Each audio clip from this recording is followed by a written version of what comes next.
What's up, guys? Back here with another video.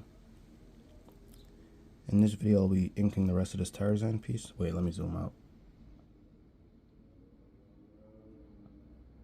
So I started this piece last week and I didn't really have the time to finish it, but right now we'll do that. Start working on it. Right here I'll start inking in the legs and the fabric here. And with the fabric, I'm trying to get the folds right now.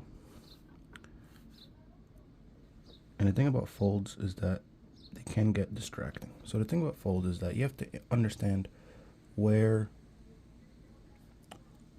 the fabric is being stretched, right? So when you have pants on, this part here is tight around the body, they're around the waist, right? Then you have these points here where when the leg lifts up, the fabric stretches towards it, right? So everything kind of just, you're gonna have these lines that come out of here. Then, because there's another point where the fabric stretches here, you'll have these U-shaped lines in the middle, right, on the crotch area. And then here you'll have lines that kind of go like that, right? Because it'll start to stretch here and stretch here. This part here will have no folds.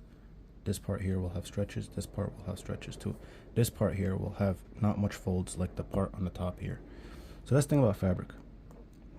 You just have to understand where it folds and where it stretches from, the points where it causes tension.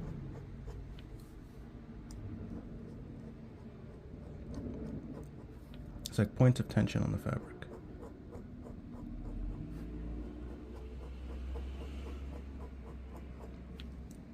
I was recording some of the video before, but my neighbor was really loud. I didn't want it to. I couldn't, hear what they were saying, but there was a few curses in there, so I don't want to, I didn't feel like editing the video either. So yeah, just started all over again. But it's a good thing I didn't have much recorded anyway.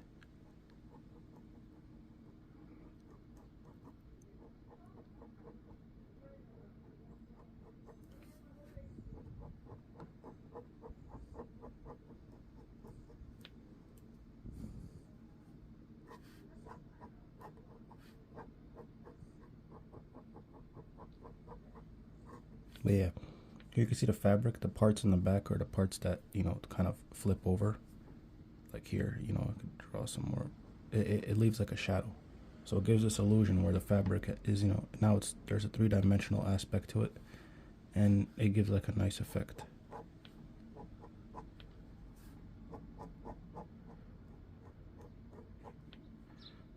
Well, technically, if these were pants, this part here wouldn't have folds because it would wrap around the leg, right? And then begin to fold towards the knee, kind of. Like the folds would, never mind. I think that just complicates it more. But when you imagine fabric, if it wasn't ripped here from the bottom, right? Here it would wrap around this thigh area. And this part of the thigh usually has more fat than the part of the thigh up here. Part of the thigh up here, like human beings, as people, we store fat in different areas of the body, right? So if you're drawing a male torso, right? The fat, it doesn't really grow on the chest area, right? Compared to the lower body here and these parts of the thigh.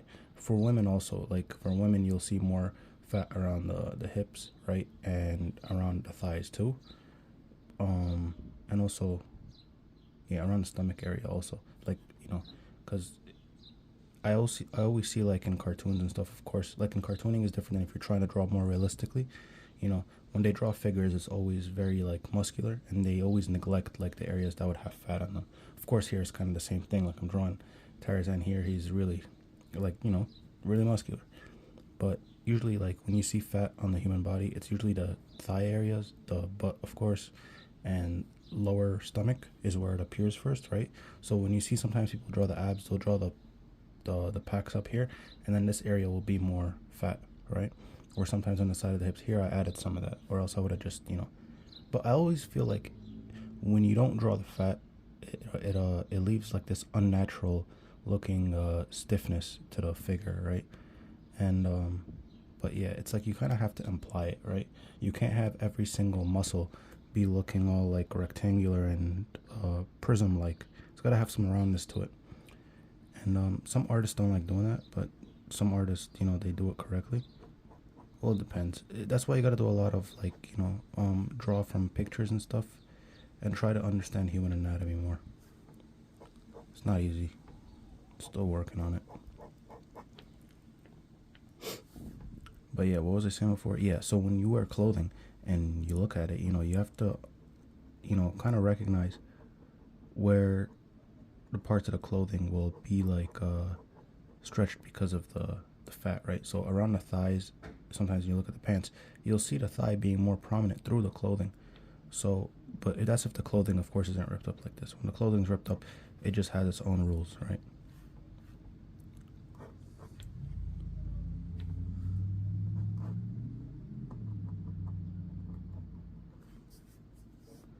There's so many things that go on when you're drawing, and it's not just enough to know how to, draw and line weights and all that to make a drawing look as, you know,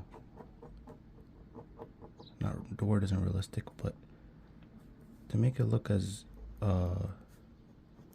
real. And by real, I don't mean realistic. By real, I kind of just mean like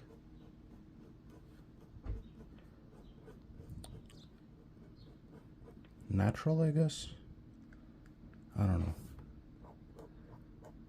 But sometimes there's things like an artist will, like, it shows the appreciation for the thing that they're drawing. And it's. But yeah, here I'm trying to add, like, not details, but just these lines that go with the fabric, just to show that it's distressed, right? And it gives it, like, this gray mid-tone, kind of, right? Compared to the body here, right? Because the body, I'm not going to shade it all in like this. But, of course, there's shading in it. But yeah, when I do that, it just gives this like direction to the fabric. And you'll see, what's his name? Kentaro Miura, the guy who drew Berserk. He does this really well. Like, you'll see the way he hatches is really, it's exceptional. And he does it really well when it comes to fabrics. Like whenever he draws Guts swinging that sword, and he has the cape on, it just looks really cool.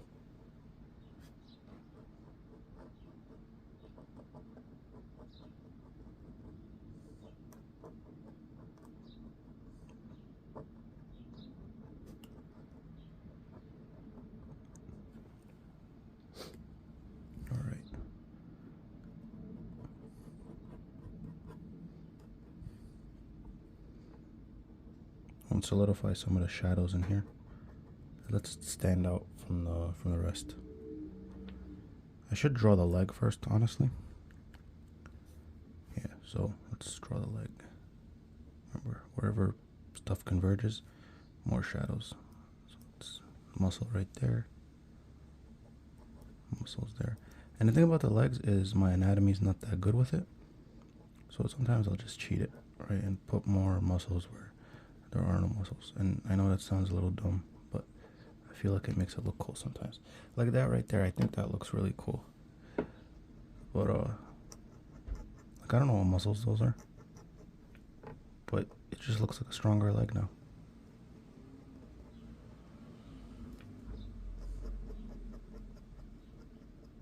And you got those hamstrings. And you see the keyword is strings. They look like strings, I guess. So like you kind of just draw a bunch of them going that way. And that looks cool.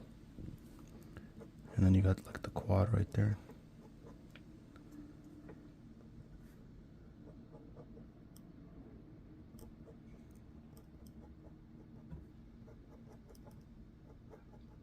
And the thing is, I want the legs to look really rugged.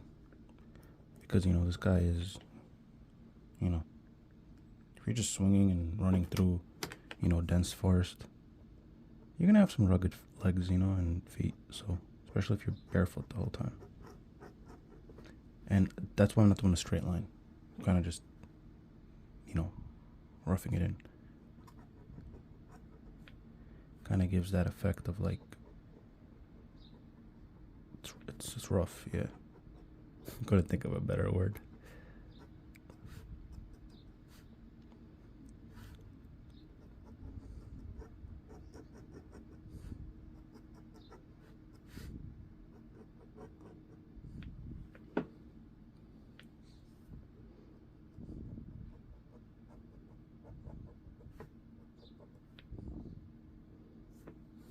Yeah, that anatomy is incorrect, but close enough. It's pretty much you can't really notice it. I think I gotta fix this piece though, this triangular part here. So what I'll do is I'll just whatever. For the calf here, I want to kind of gradient it into like that. You see it? I don't know if that's the right word.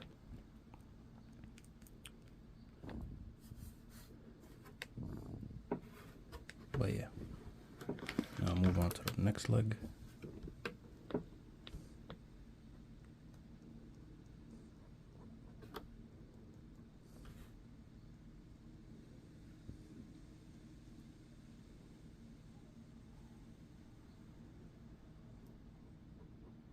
And because this leg is kind of, it's not going backwards, but this knee here, in terms of the foreground, right? The knee is more forward than the shins, so we kind of have to make the shins look like they're going down, right? And out like that way.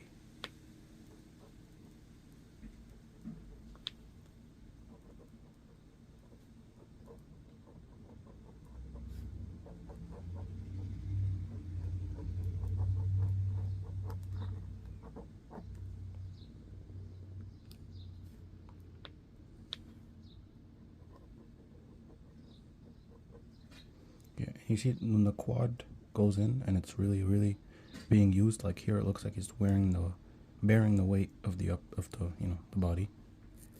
So you kind of have to make it look more prominent. So you see how here the thigh comes in through the side, and the quad, the head of it, should be really tense. So you gotta emphasize it more, right?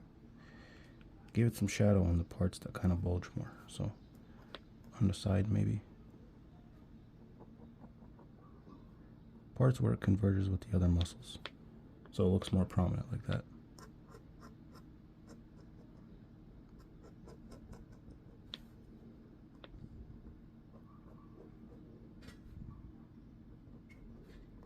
And then here the other quad. So that's like the main quad muscle kind of. I don't know the terms, but it's like the one you usually like associate with the quad the most. It's that one that's just popping on the side of the leg. And then the other quad muscles, they just kind of like connect.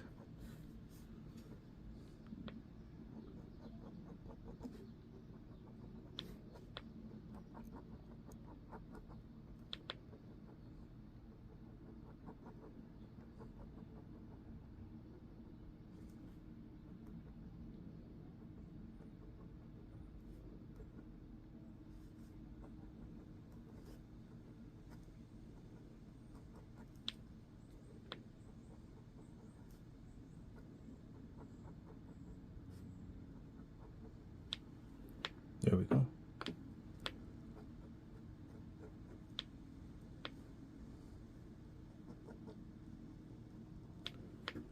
You see how like that little just shade this way and then change up the direction of the lines? It's not that it makes things more unpredictable, it's just I feel like when you change up the direction of the lines and stuff, it gives like depth to your picture and a level of attention to detail. And it keeps you more awake also when you're doing it intentionally, right?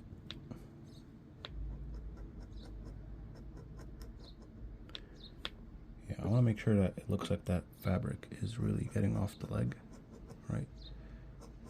So I'm gonna have to increase these shadows. See, I messed up there. Should have been paying more attention to that inking.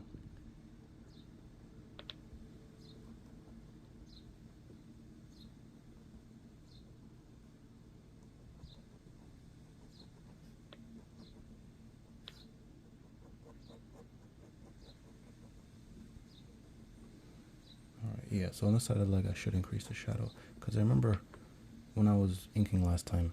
See, that's the problem. Once you're inking, right, and say you draw all those little shadows that are in the object, right, and you start thinking of like, where's the main light source? Don't ever forget that.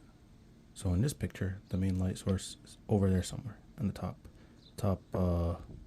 back left, right? And so all the shadows should be being cast this direction.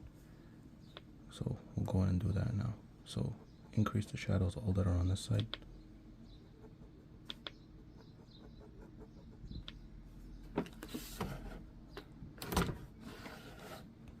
Should lower the camera a bit.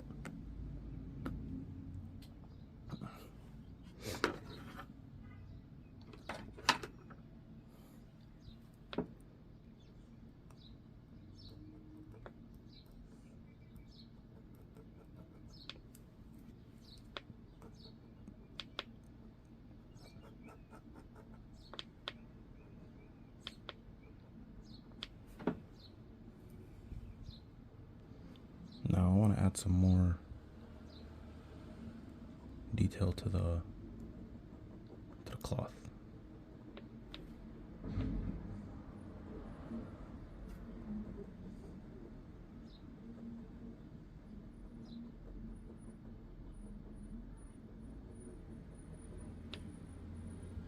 Okay, this thing is probably some kind of animal skin, because you know Tarzan doesn't sew or weave or whatever.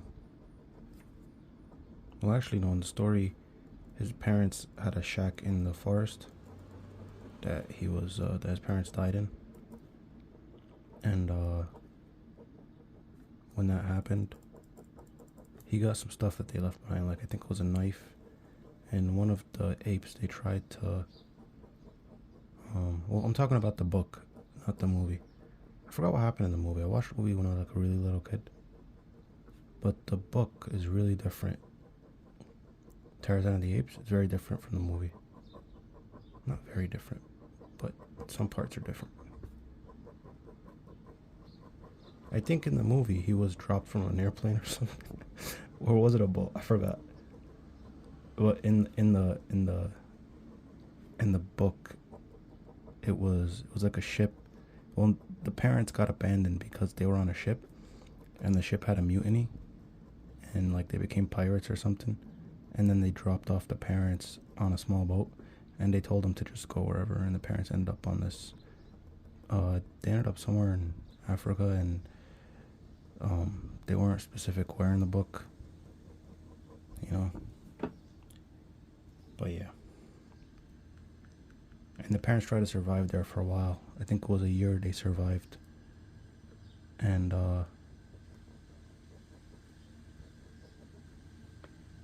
yeah, that was the story or something. I don't think I finished I finished most of the book, but yeah, and then Tarzan grows up, befriends the apes, you know, that found him and stuff like that after his parents died. But yeah.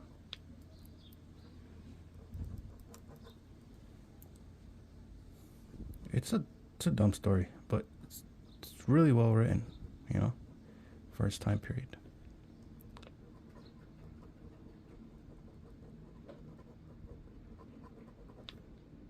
Like it's a book that even if you read it now, it's interesting, you know, it's entertaining.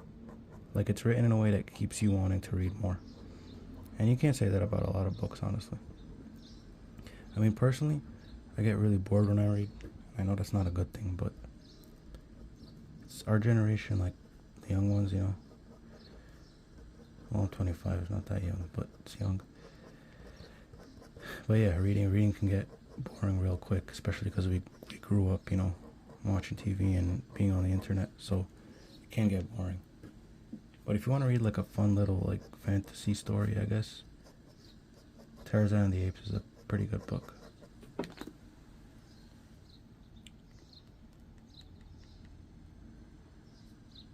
Alright.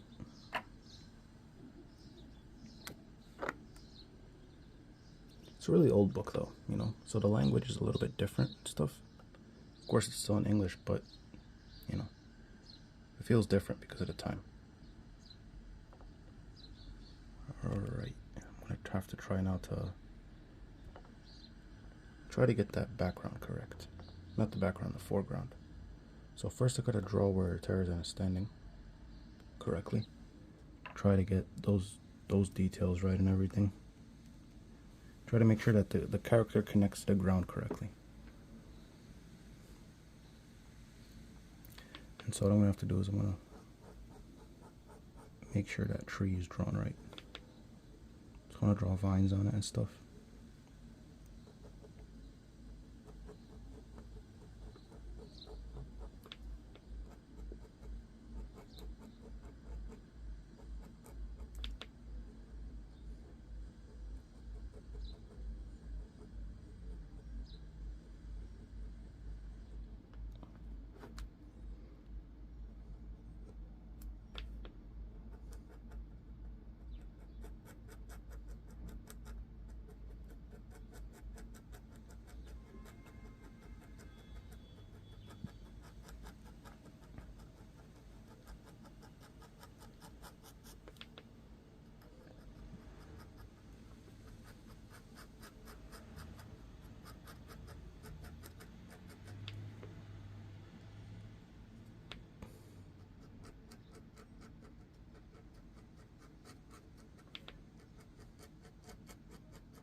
Yeah, and in trees, it's like the textures are not that difficult, I feel. As long as you just, keep it rough and change the directions. Like if I kept these lines really straight, I mean the pattern's really straight, it wouldn't look that barky, not barky. The barks wouldn't look like barks. You know what I meant about barky. But yeah, I'm gonna start with a detail there, right? And then kind of just imply that it keeps going. So I'm gonna keep these lines going in that direction, kind of. The psychology behind it is that it kind of like implies in the reader's head that those lines just keep going down the shape. And then I'll try to shade as much as possible in this corner right here, just to have it blend in.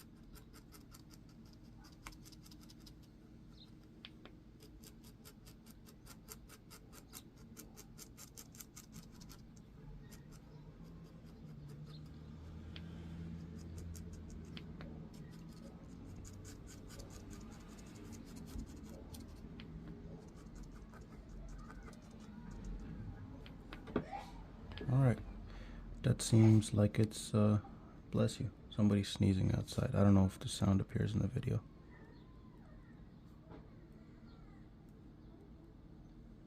But yeah, hopefully that sound isn't too distracting. Sometimes I'll realize in the videos that if somebody's really loud outside, the sound doesn't appear in the video. And sometimes when somebody's talking real quietly outside, it is talking for a long time, the sound will appear in the video. So I don't know. I'm not sure. Not sure how it works.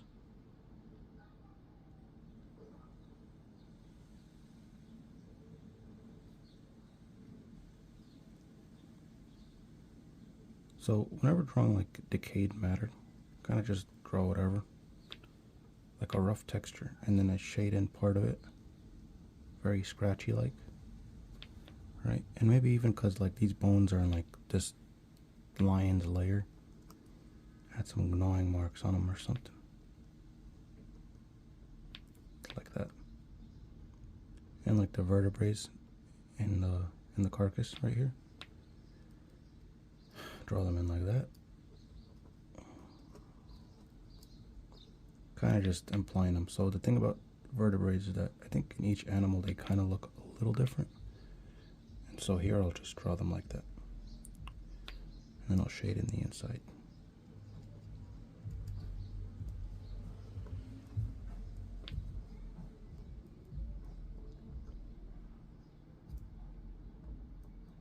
See, somebody just passed by in a car playing music. And I don't know if that's enough to get me flagged on YouTube or something. Yeah, I'm not sure.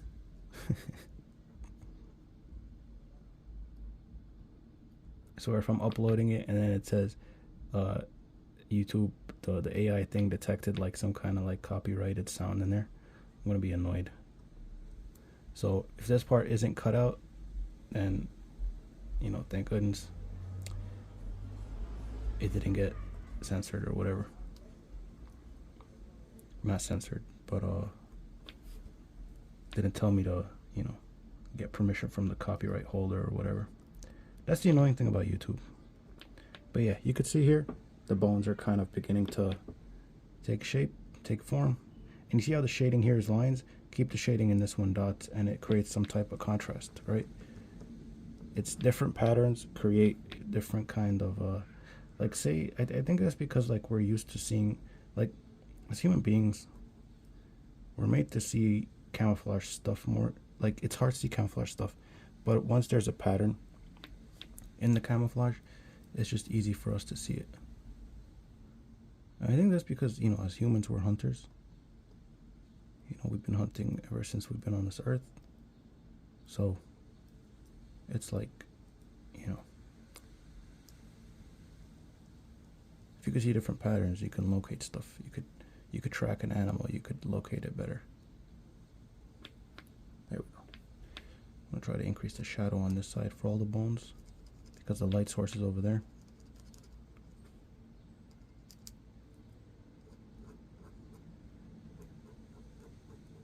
Just like that. And you kind of see it more clearly now, kind of. I don't want to add too much shading to the bones because I feel like it can get distracting real quick, and I don't want that to happen. I'm going to add more shadows to the bottom though, because it makes it look like this part here is more like, has more parts in it and more like bony and stuff or whatever. And I want to add like a gorilla skull right there, right here. That would look cool. Now there's some paper stuck on the tip of the pen. Sometimes when you're inking, you'll see the camera's not focusing on the pen, but whatever. What will happen is like the tip of the pen will scratch off a piece of paper, and that piece of paper gets stuck to the tip of the pen, and it could cause an accident while you're inking, and you don't want that to happen.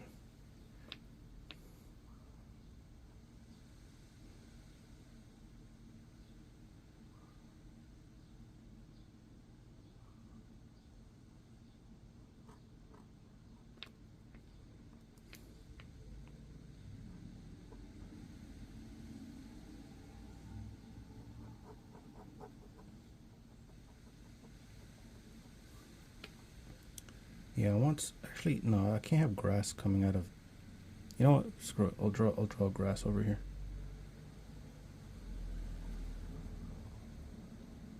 Alright, this one blade of grass, 2 blades of grass, 3. And I'll have one.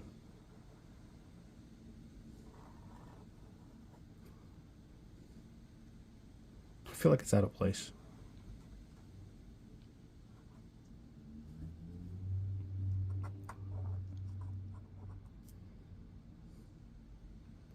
Whatever.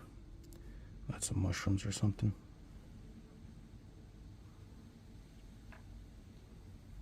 So I'll add like a mushroom here.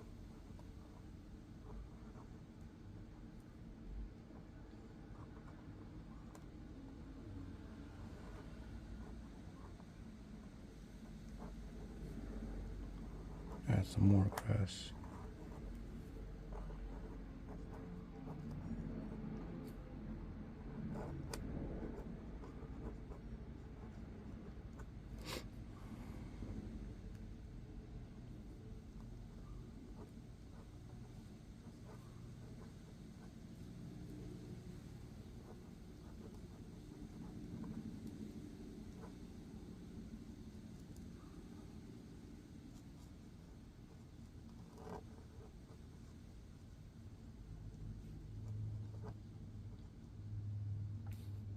See, I'm not sure if this gorilla skull is accurate the way I drew it enough, but I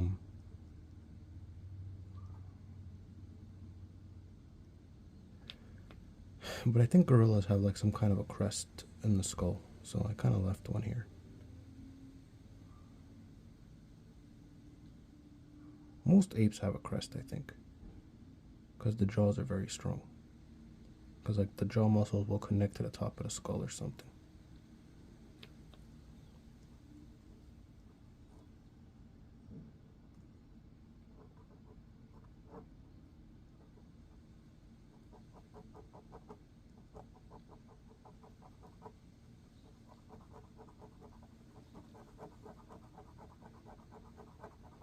You know, the thing about using this pen also is that it feels sometimes more natural, because most of the comics I read growing up were mangas, and so, you know, it's the type of pattern you'd see in those books is always like a cross-hatching type pattern.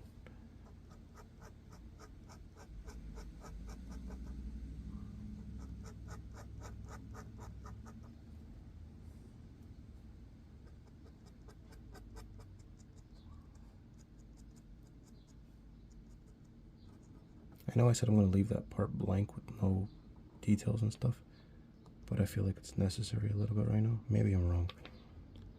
But yeah, I'm going to outline the skull a bit more. There's the shadow in that. And then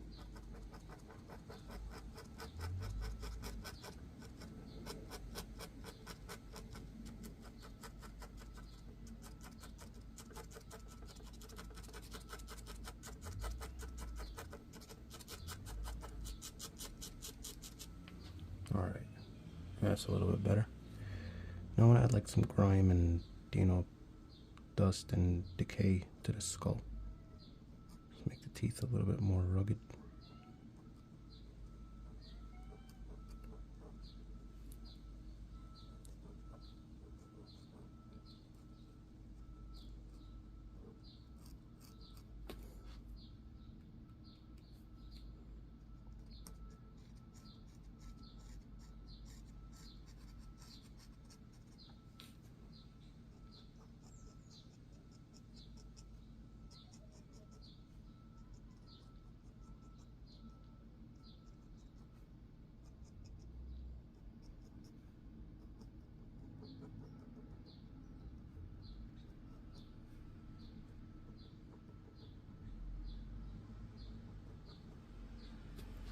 All right.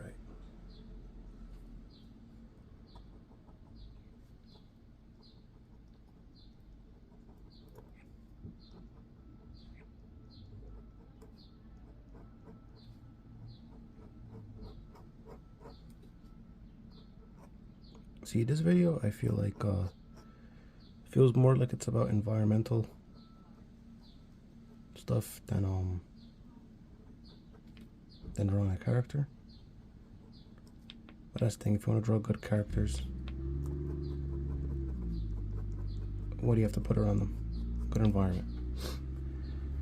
If you get better at drawing all that, it helps tremendously. You know, what I'm gonna do right now is I have to change the camera again. But yeah. So right now I have to move on to this bigger gorilla on the side.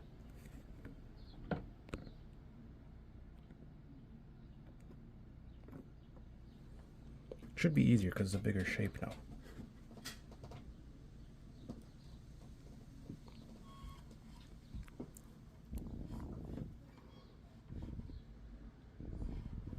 You know what? I don't like the shape here, so I'm gonna have to. I'll add some leaves and stuff.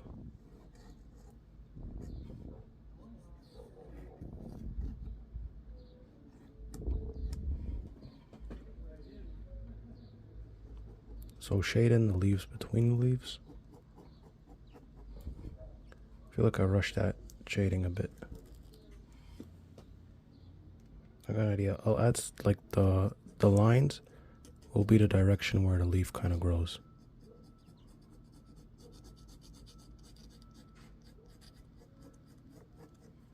Like that.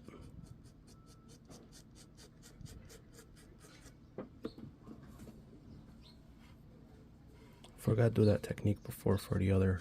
Actually, I don't think it's too late to do it for the other leaves.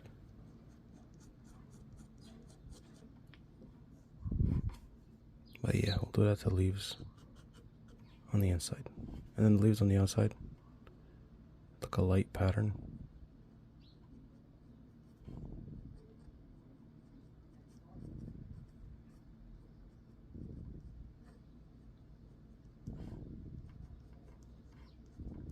And keep it light on the inside, you know, you don't want the lines to be too thick. I may have made that mistake a few times, but whatever. And the leaves on the underneath the leaves will have to have darker shadow, you know.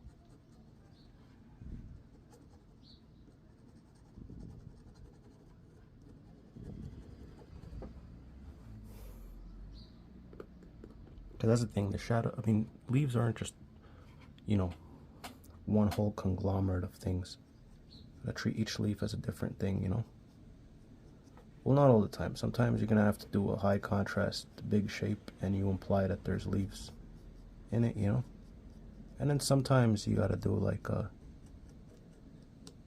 you know, you do this where you like kind of detail it up because it is close, so it's in the foreground.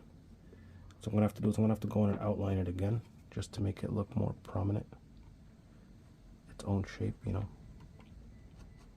after I establish some of the details.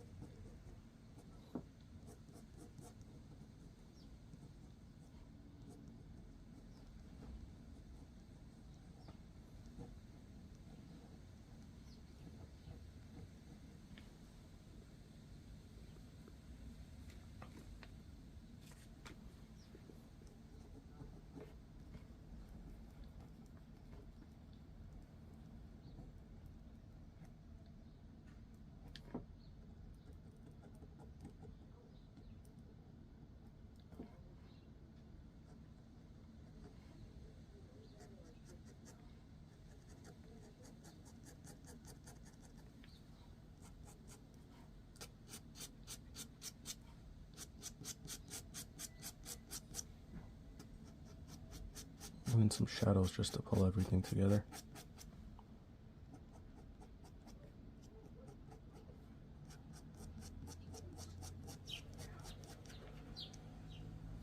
Alright. I put some shadows on the side of the leaf just to give it more volume.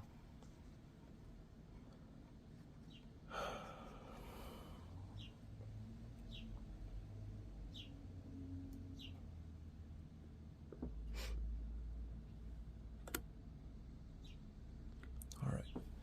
Now work on the gorilla. Just to increase the detail of the outline, making it feel more like it's fuzzy.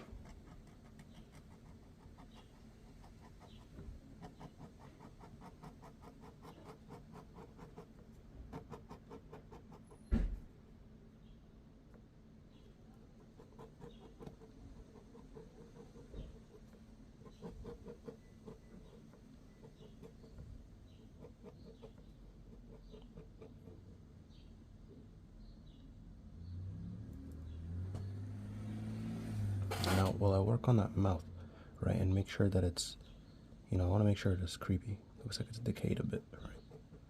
And so I'm going to increase the texture around the teeth. So it looks like the gums are kind of receded.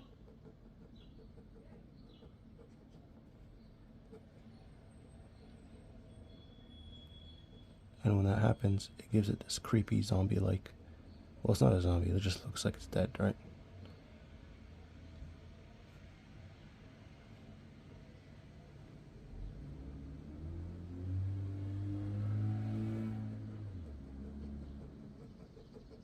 Usually the bone of any skull kind of, it doesn't really split, but there's like a fracture that goes down the middle in the front.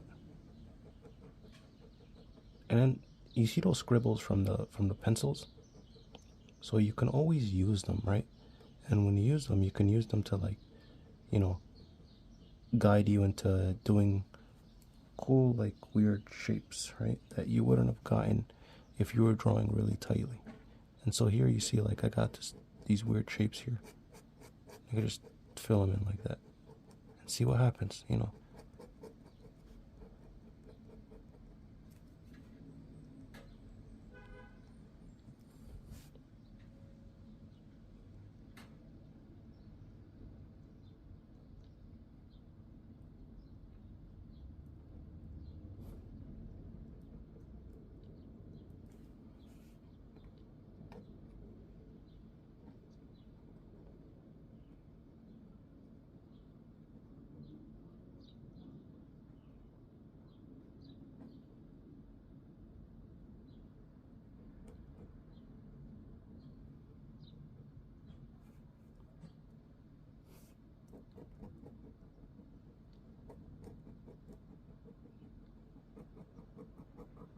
There we go.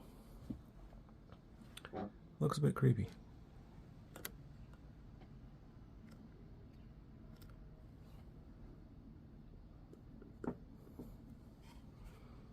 Kind of want to have that jaw hanging down. So I gotta make sure that it's, you know, it looks like it's gravity's working on it, you know.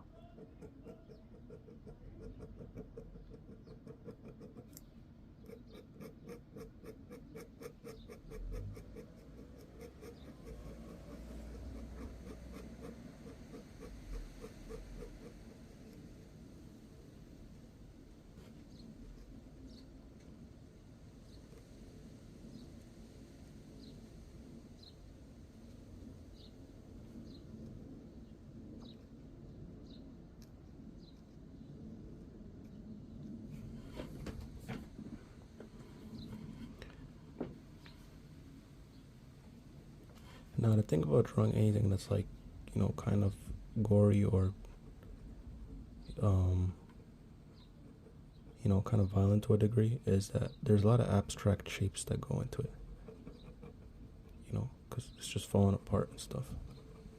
So I'm just going to do that for the mouth.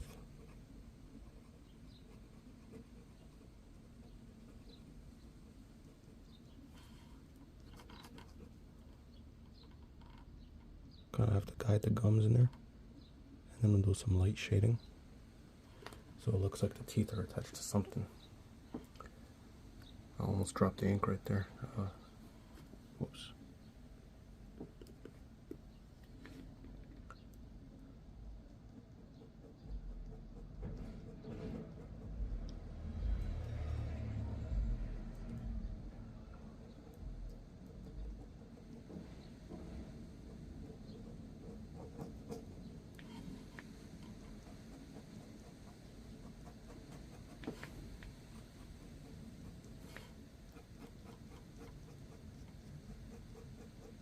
Kind of worried that it might look like the dead gorilla smiling, and I don't want that.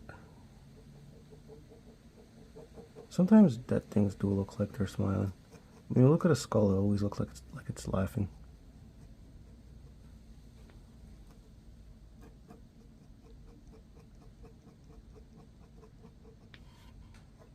All right,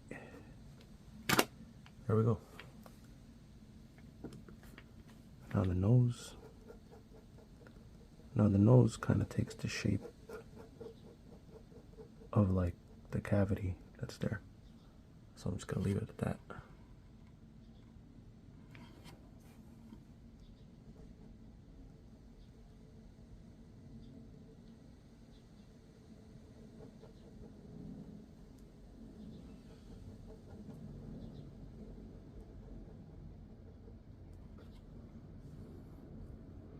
And I will go back in with some details later to fix everything up, you know.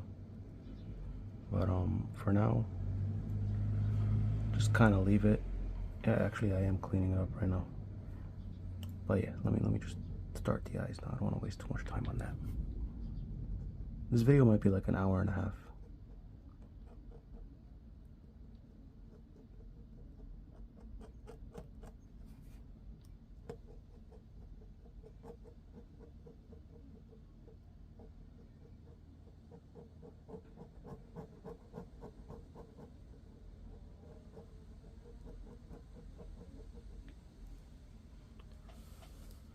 Yeah, that looks scary.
And here for these shapes, it's I really don't know what I'm doing, but it looks cool, so I'll continue doing that.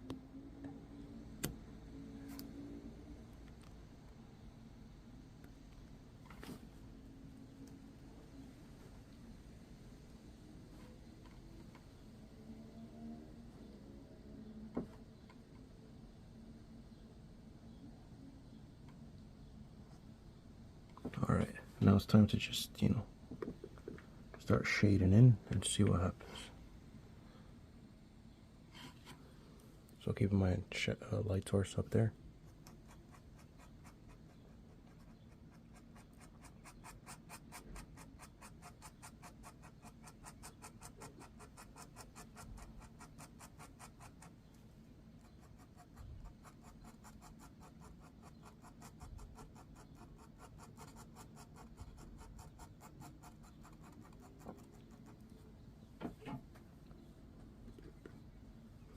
And in the end, like when you want to increase the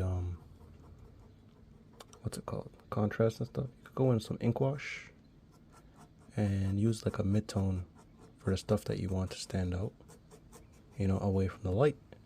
And the stuff that you want to be more light, you use the mid-tones around it near its darks, so it kind of like has like a gradient effect into it.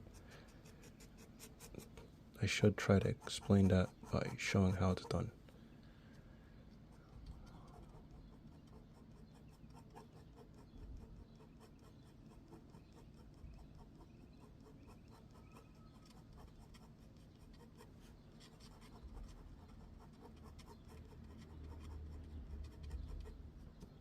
There we go.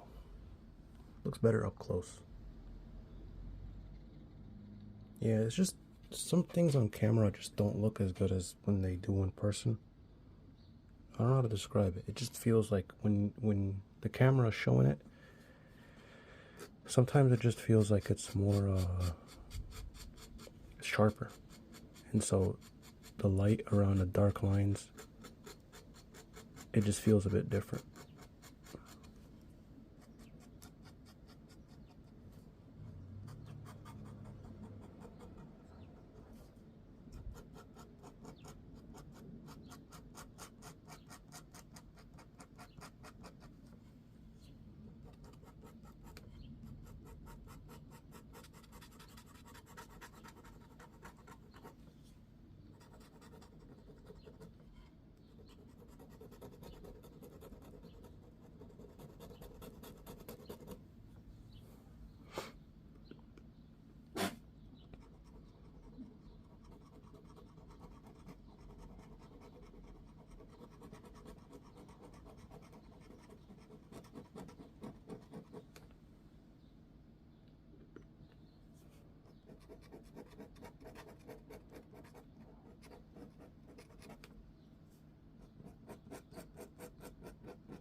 Yeah, and don't be afraid to use curved lines when you're hatching and stuff.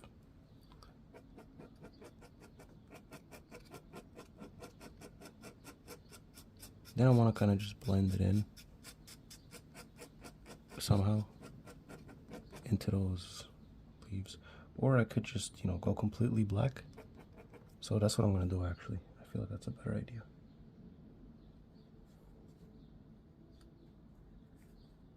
I hope it's not too dark, but I think it's a better idea to just go fully black with a brush.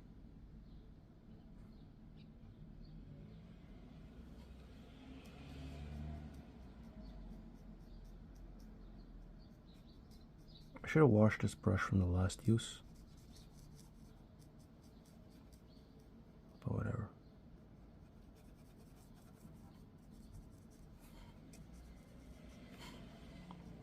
I kind of like that shape, so I'll leave that in there.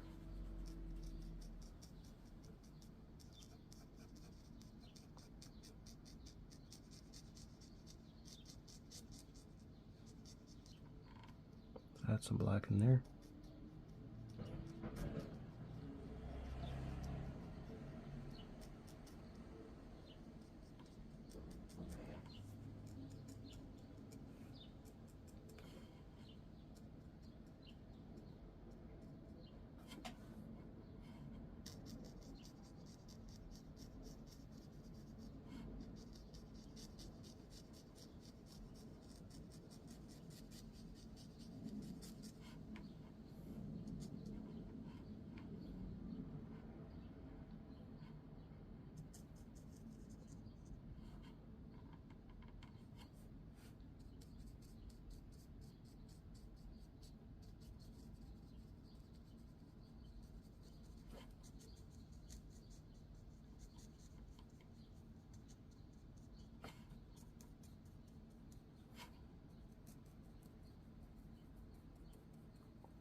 then maybe some here.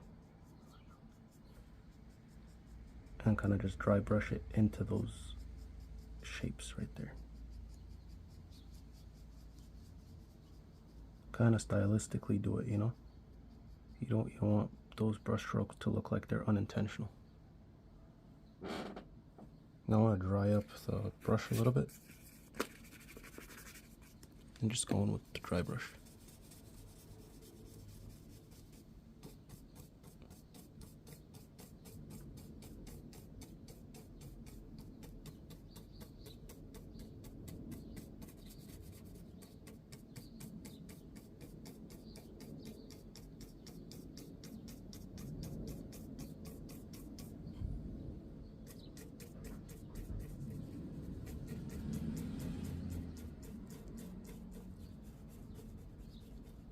Then you could always fix in like those gradients with some more lines or ink wash or whatever. And then, you know.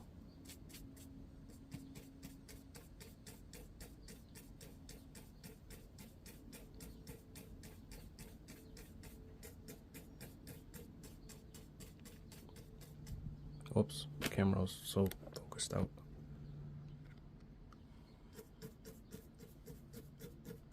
I want to make sure the eyes are really shaded, so it looks like it's more of a skull, because I don't want it to look, you know, alive. See that mess up right there? Kind of like how it turned out.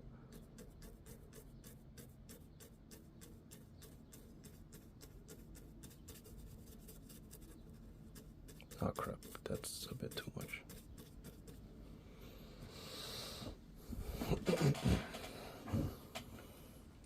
Okay, it's looking all right. Now time to work on some more of the hatching. See what happens.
All right.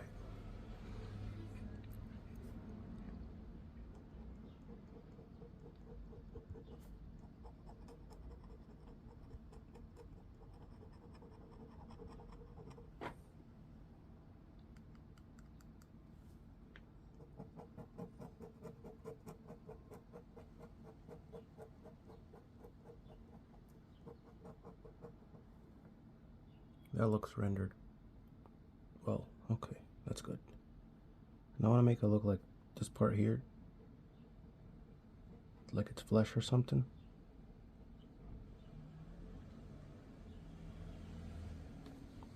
That part, I mean, right here. So I'm gonna have to try to outline these well to make it look like it's standing up.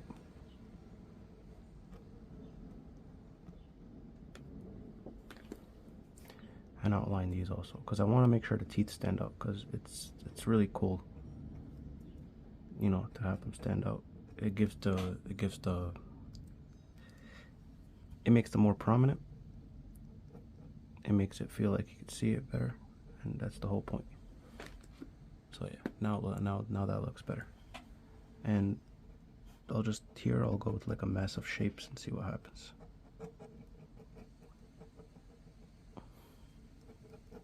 Like folds and stuff, you know. Like there's a cavity in the gorilla's chest, you know. And it makes it look like the lion was like eating it or something.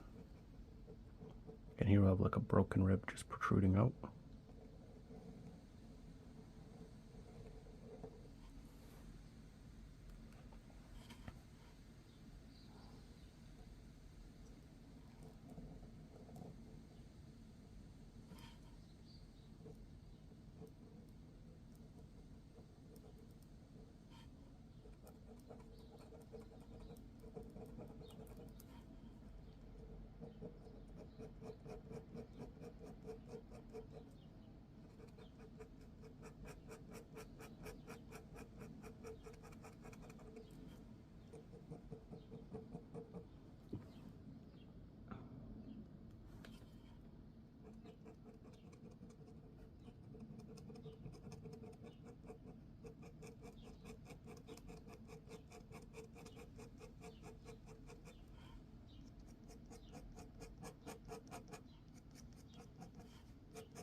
Remember some bite marks and stuff. It looks like the lion was, you know, having a snack or something.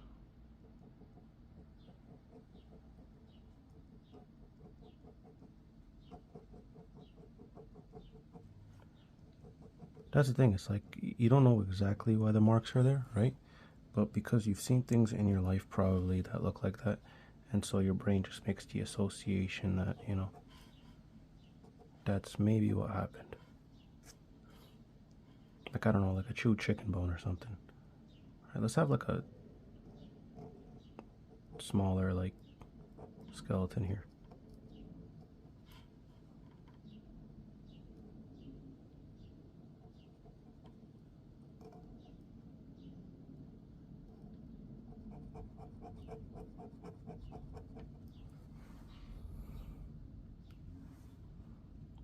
One thing about drawing the foreground first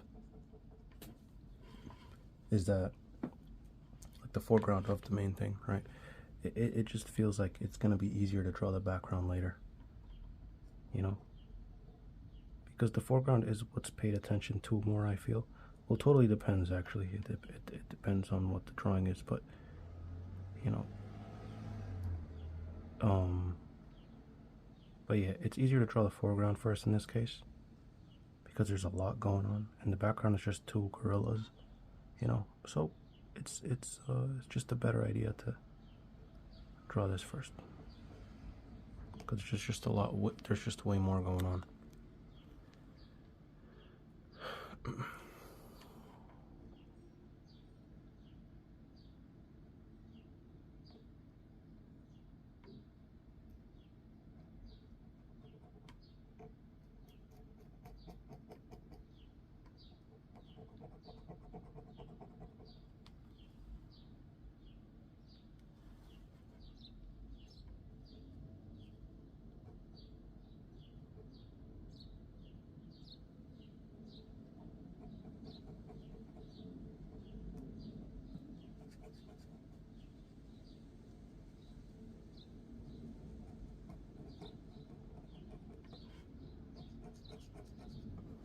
Now let's do the same thing to that plant like we did in the other plant.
Now I want to make sure that there's more dark in here, alright, but I don't want to make it completely black. So maybe I could have another rib coming through like that and give it the texture of like bone and stuff. And then go around the leaves and make them darker.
Alright, that looks better than before.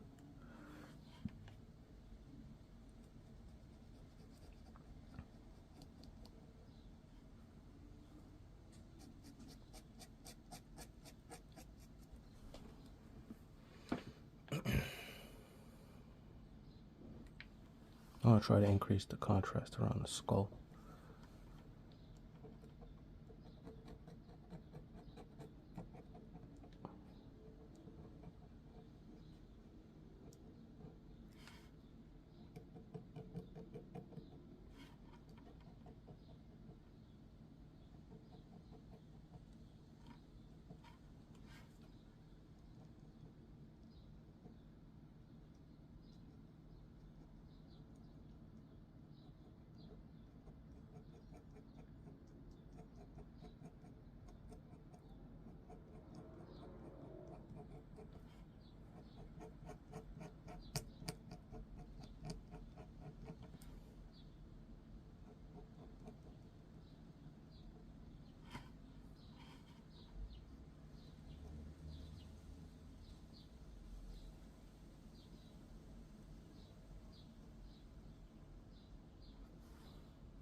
Now I gotta increase the shading of this leaf here, because if I do that, then it makes the skull look more apparent, I guess is the word.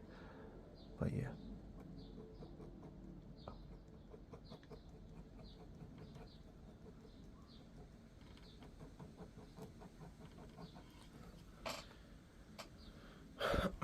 Alright, that looks better. Now let's zoom out and see how it looks. Nice. Background time. So let me start with these areas here.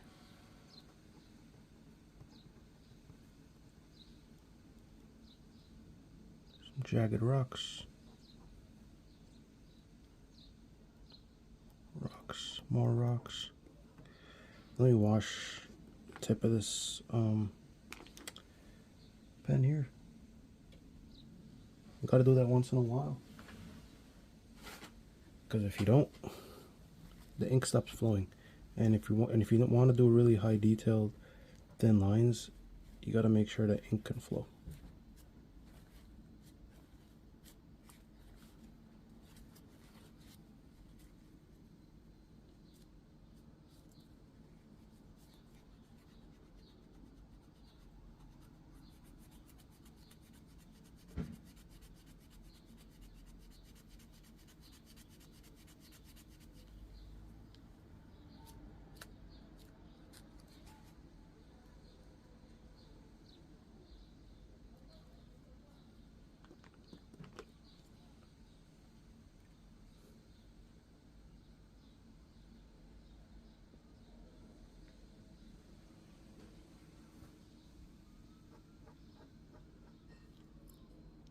No, that's way too thick.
Also forgot to draw some of the hair here.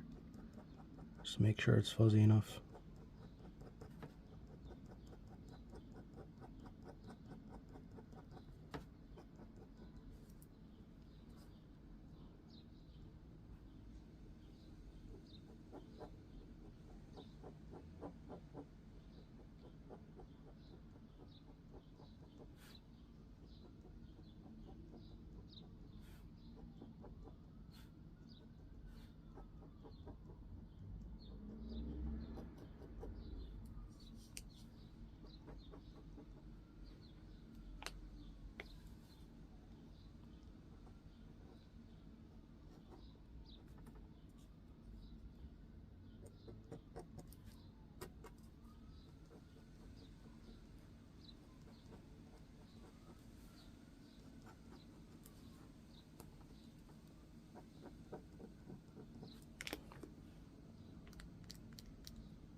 Now here we'll have some branches.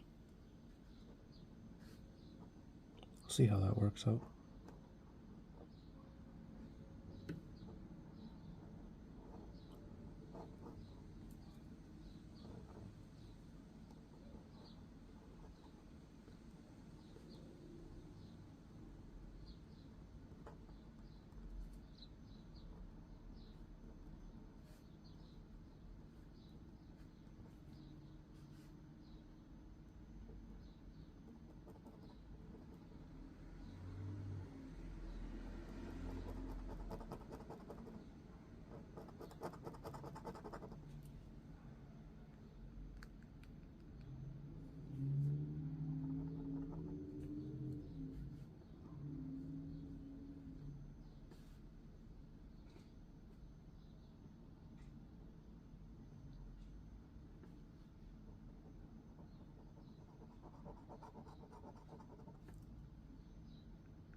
Now I want to make sure that the further back you go into the drawing, the shadows are more fuzzy or whatever, or faded. And the reason for that is it creates a sense of atmosphere.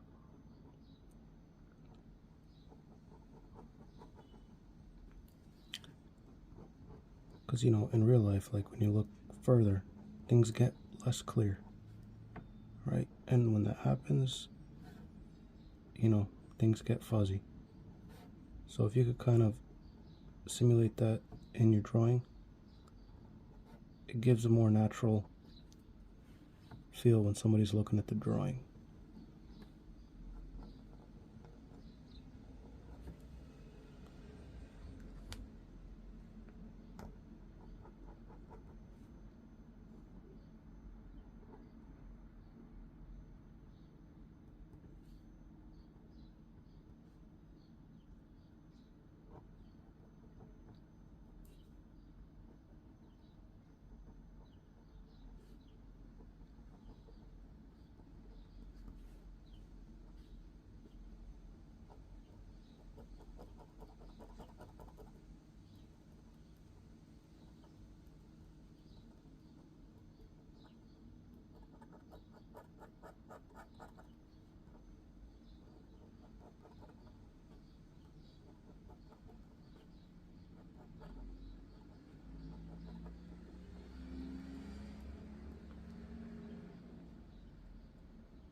I'm gonna have to just finish this part here, and then I'm gonna have to cut the video, and maybe I'll do part 3 some other time.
Here you could see that I'm adding shadows to this part.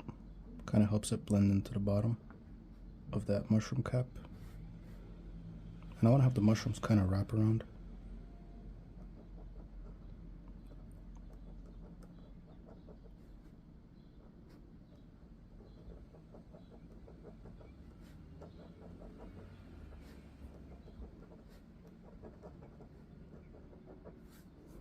Looks like a cluster of them just growing here.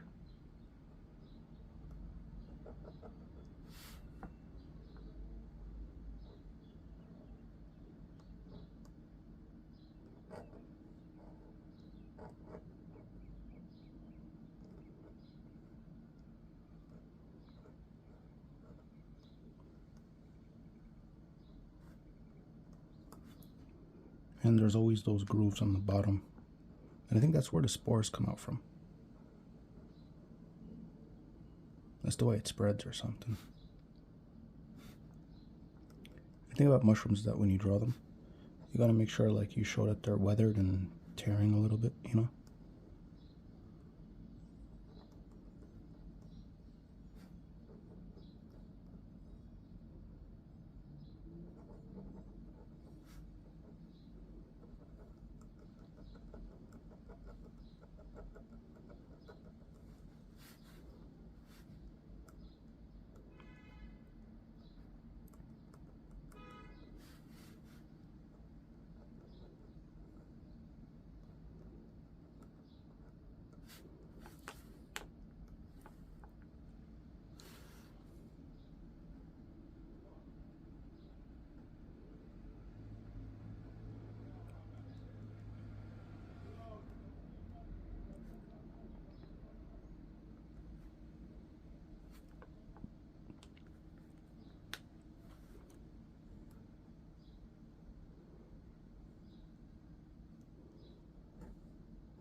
And the thing about mushrooms that they'll like, you know, they'll sometimes start off small and then you'll have like a bunch of them attached to the same thing. They look very cool. And you could just add like weird details around them and stuff, and it kind of like begins to, you know, it feels like it all meshes together really nicely. Now it looks like it's just coming out of the gorilla's head. And then here we could just have like bushes and stuff and just moss and greenery or whatever. And then begin to just add shadows to it.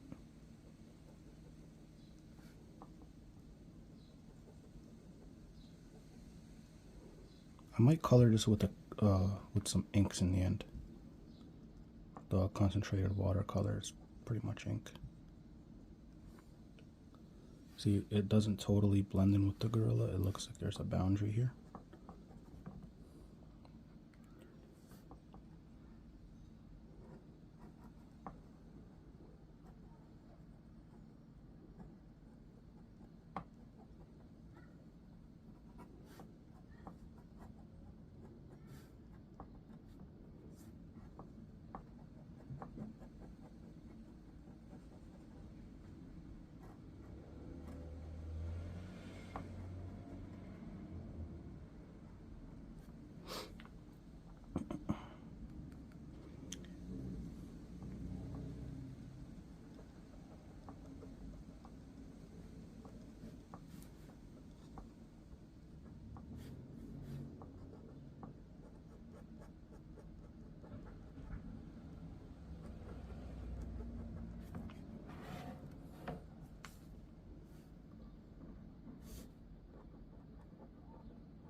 I also got to draw another carcass over here.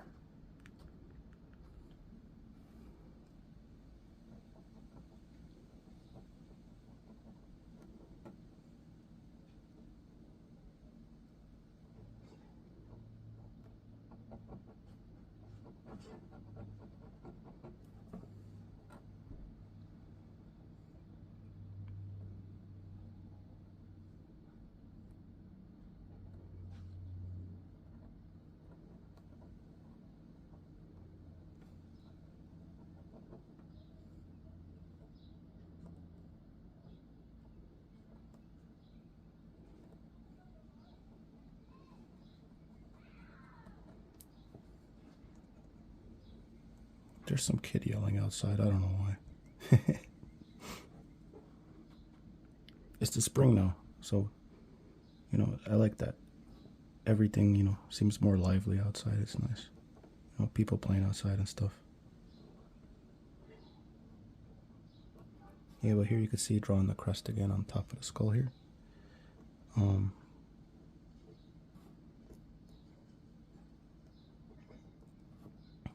Yeah, I want to make sure every skull I draw is different. For all of them, the mouth is usually open, but that's because, you know, like when something, I feel like, you know, dies or something, it should, you know, be in a relaxed position, right? Where gravity is doing its thing on it.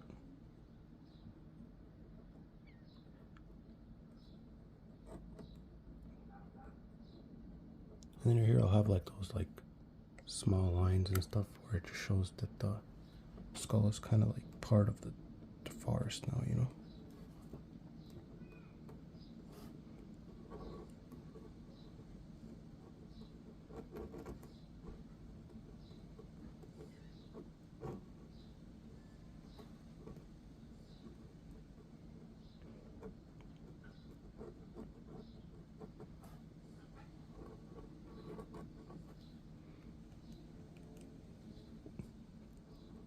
Right now, this part here, I'm just going as light as possible and just doing whatever shapes, honestly, because now most of the background is like kind of, not the background, the foreground is pretty established, so like you know it's a forest, right? And so I could just draw whatever shapes here and the mind just fills it in, like they're leaves or whatever, you know,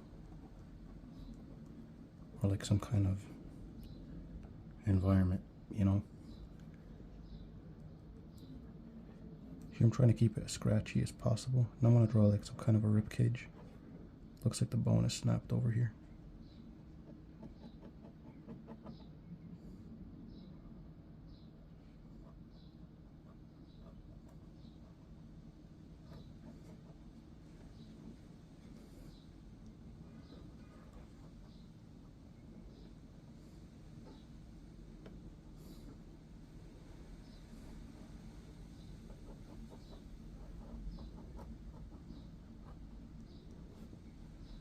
Let's have like a bunch of stuff growing inside the rib cage.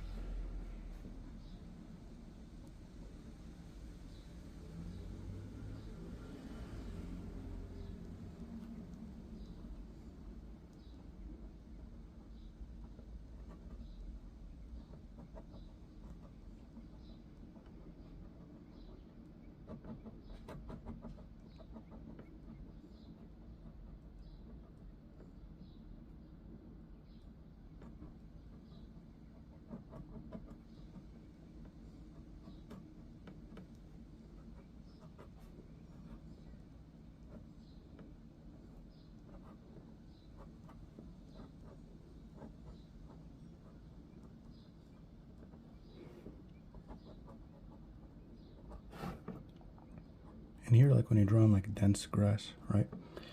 And like grass that's been just growing in the bottom of the forest floor for a while, it's gonna be like matted and clumpy because there could be like moss growing on it and then like other like plants. So you could just have fun with it. Put a lot of different textures in it. And maybe some roots here growing.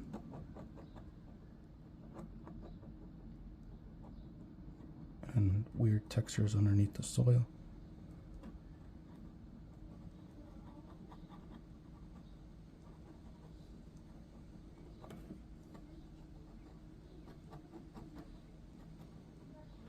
Let's put some leaves on those roots, maybe. Maybe the plant was, you know, it emerged from under the ground and started, you know. Yeah, I don't know how plants work, but it could work like that. Some plants start to emerge from underneath the ground and it starts to grow leaves or something.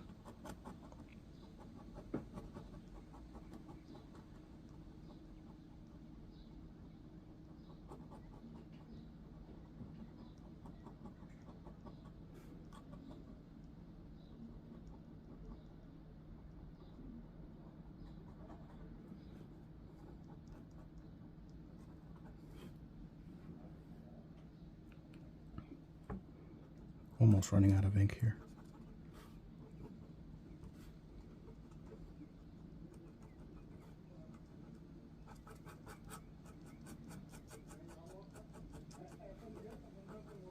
Alright. So I kind of like that texture going throughout here.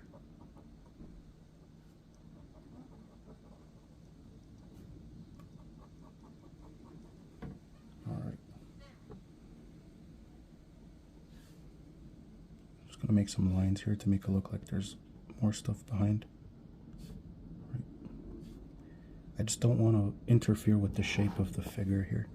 I want to make sure that it's still clear, and you can still see those fabrics here that are tattered up, but I want to make sure that I have some kind of implication that there's still environment behind this character.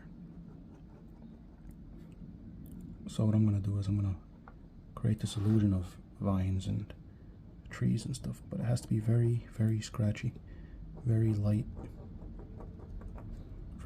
line work.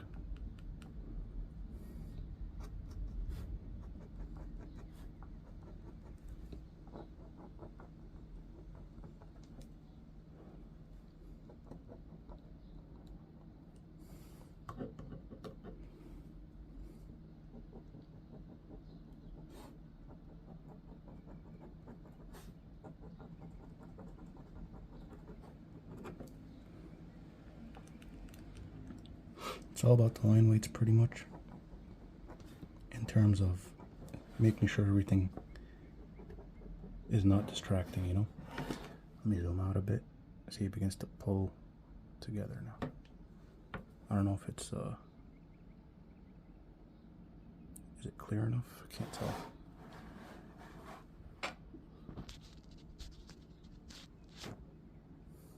Let me make sure the focus is correct.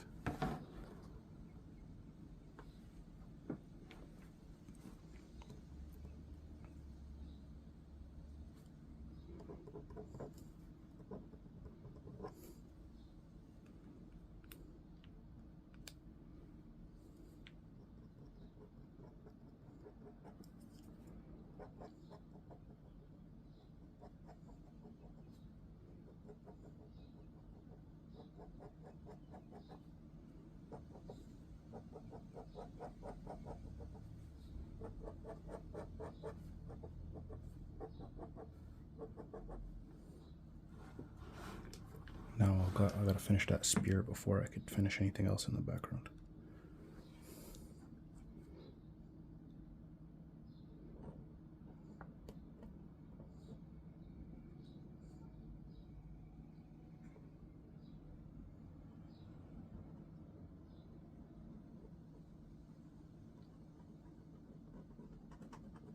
I want to make sure that it feels pointy. So what I have to do here is make sure that it's darker towards the edge. I mean the point. And then here I could begin to lighten up just by hatching up and everything, and then just pointing that the direction of the lines. Could even add some clumps on it just to show that it's, you know, some kind of gore or whatever.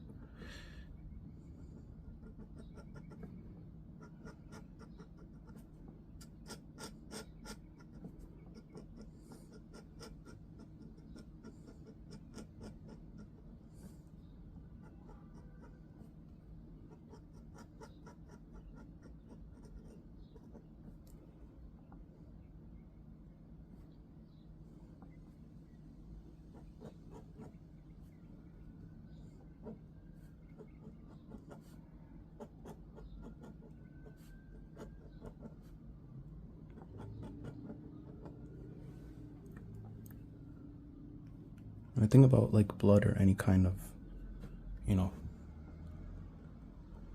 gore or whatever, is that it coagulates, you know.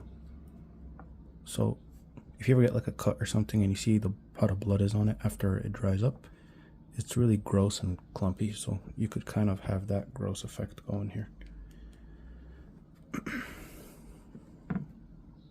Now we have a tree trunk over here and some trees over there. So what I want to do is I want to finish the environment before I do the gorilla, right? 2 gorillas right there. So what I have to do is I gotta make sure I have these trees here, but I want to make sure that the lines capture the energy of the tree, right? So some kind of gives off that characteristics of the tree. So what I'm gonna do is, bless you, some guy just sneezed outside really loud. It's those spring allergies, man. Everybody's sneezing today. This is like the third sneeze in this video. So you see how the trees will have like moss on them or something? So I'll begin to, like, in fine lines, I'll put the shadows on the tree. I want to make sure that it's very light. And then on this side of the tree, I want to make sure I leave more blank spots. I should also use a finer pen for this, but I want to really practice this pen because it is.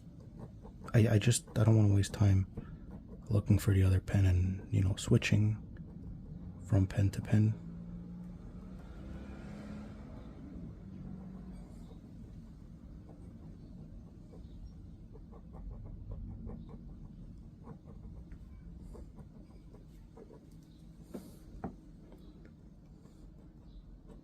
Moss usually grows on the direction of the tree that doesn't get sunlight most of the time.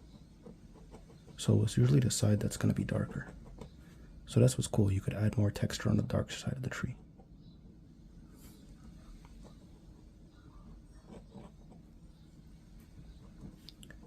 And one trick when you're drawing is that everything that you draw, if it points to the main subject of the drawing, it increases, like, it's a more pleasing composition, and, you know, just it. So you see here how everything kind of pointing down here to this cat, right? And it feels more pleasing to the eye than if I would have drawn something going straight that way. It wouldn't feel right. I'm gonna have another branch going this way, and I want to try my best to point it in that direction going down.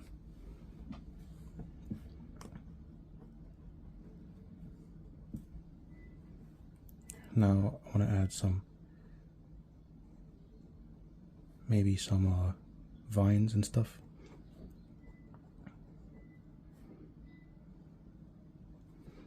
I want to do it very lightly.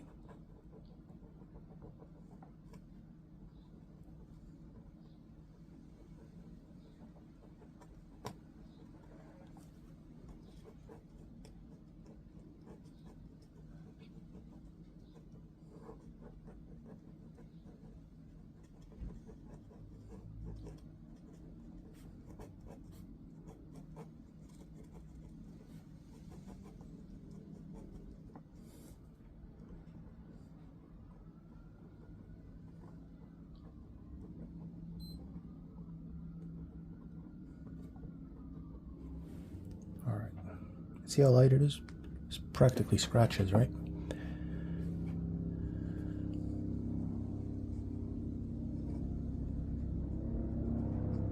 Just think of like mozzarella cheese on a pizza, you know, when you're drawing vines. It's like, it's that stringy type of kind of feel.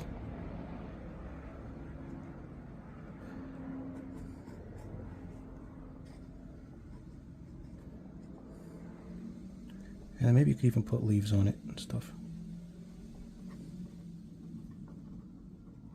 See how that just looks cool? Like, I really like that feel of it.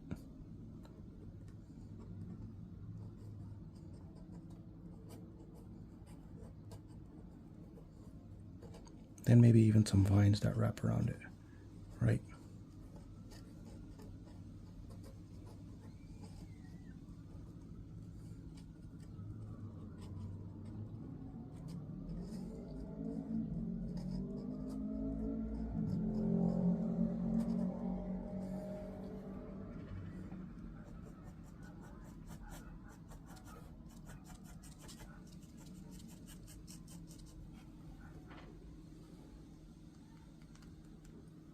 Now the tricky part here is adding the tree behind it without making it too distracting.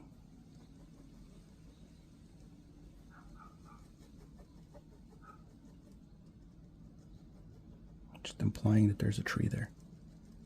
Implying that there's branches and more shrubbery and all that.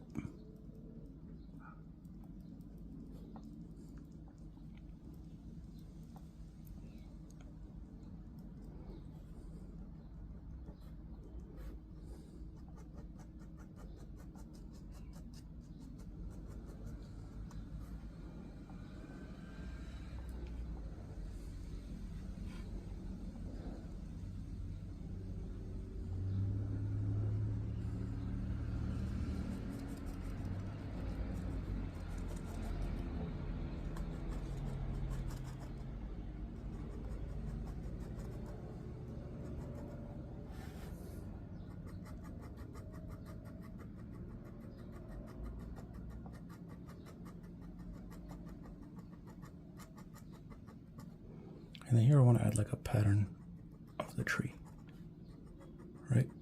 Some kind of light and dark pattern that looks like there's light peeking between those leaves.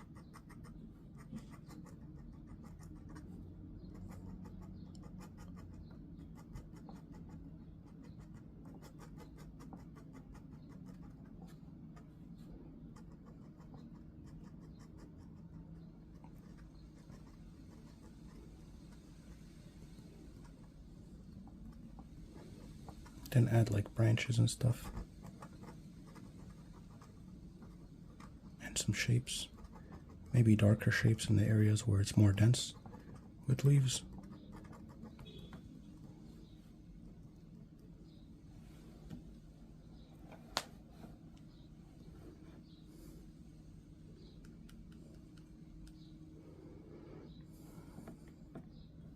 Now we'll leave the final background for later. Oh no, there's a clump of ink on the tip. All right.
I don't know, I thought that would smudge around some of the ink, but apparently it dried up fast enough.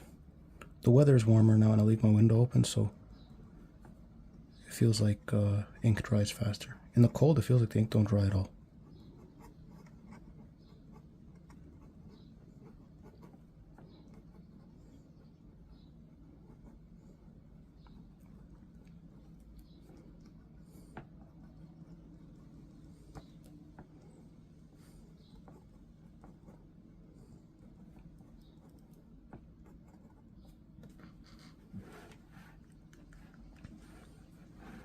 No, just have like some imaginary shrub there. Oh no. Damn, I shouldn't have done that. Put some imaginary like shrubbery here.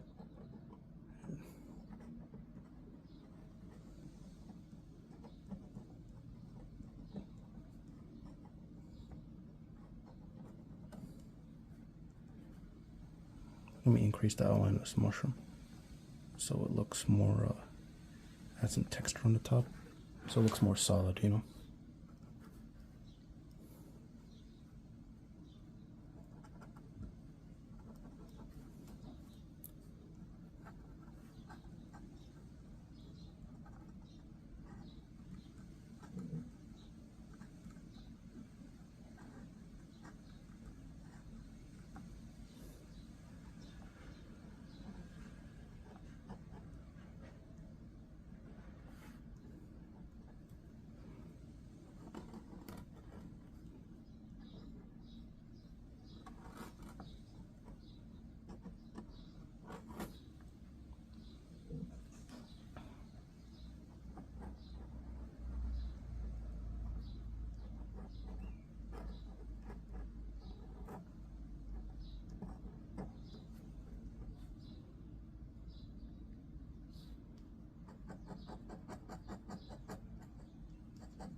try to have the branch kind of twisting around, right? Trees always have like this fluid-like effect in their bark because, you know, they move very slow, you know? And so it leaves these effects where the direction is growing or whatever. It's always a cool thing to try to show when you're drawing. Let's just have a basic shape for leaves here. Let's have some imaginary leaves and sticks and stuff. Let's have like some roots and stuff over here.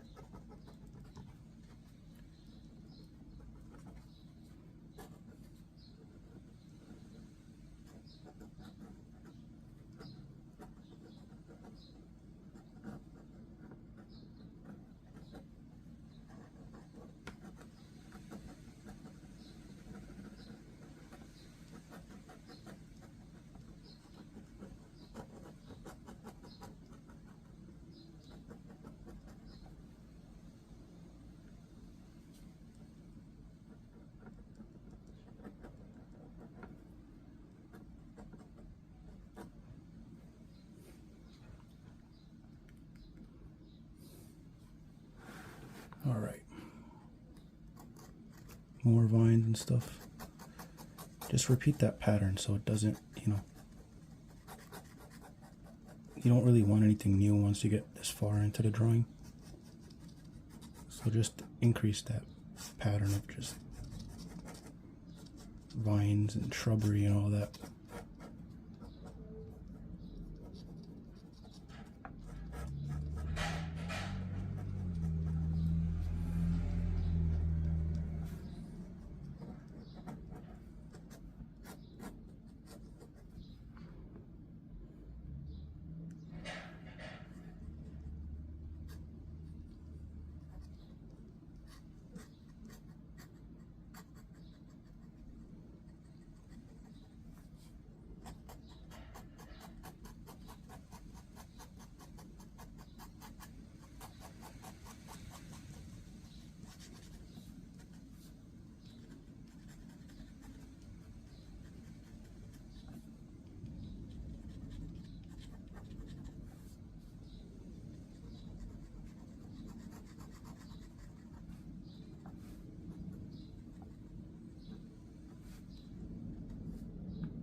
Looks good. See, like, we don't know if that's just, you know, hanging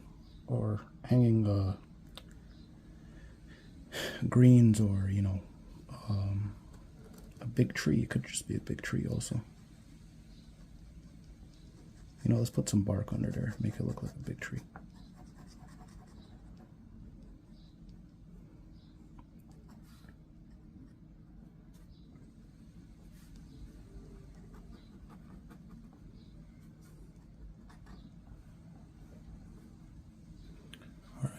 For this, the finale.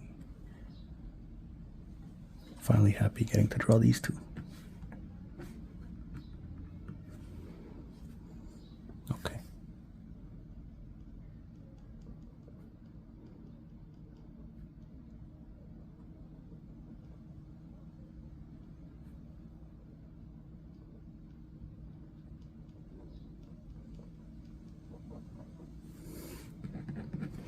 You know, I gotta wipe the pen. I want to make sure that it's fresh, because right now I can't afford to make any mistakes in the line work, because those are just the main subject, right, with the lion and the tiger right here, and then these are like the secondary subjects. I don't know if that's the right term, I'm just making up terms here, but I gotta make sure that they're drawn correctly and the line weights are precise and exact and stuff, you know. Precision.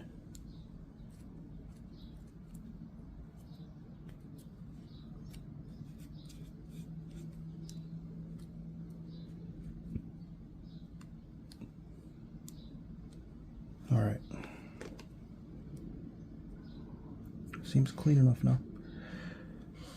See? Nice and clean.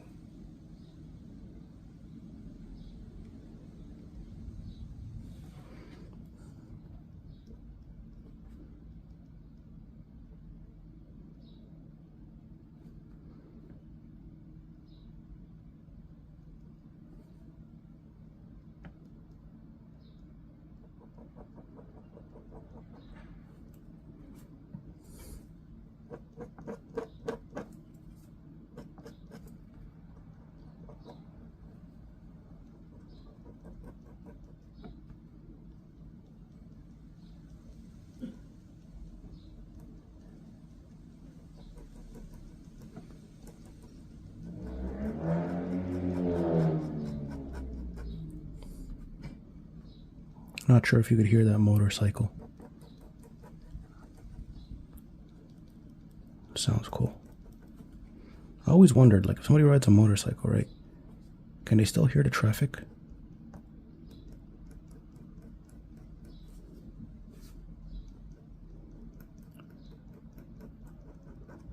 Because I know some of the riders wear earplugs, but I feel like that would make things unsafer.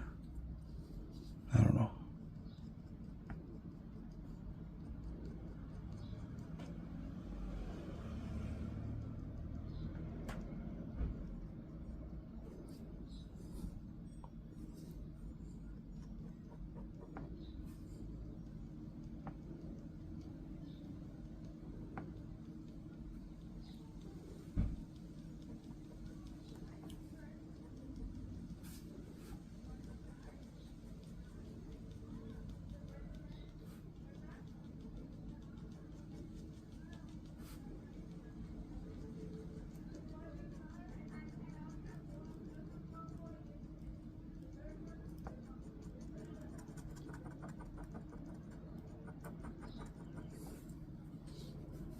I feel like I messed up on that.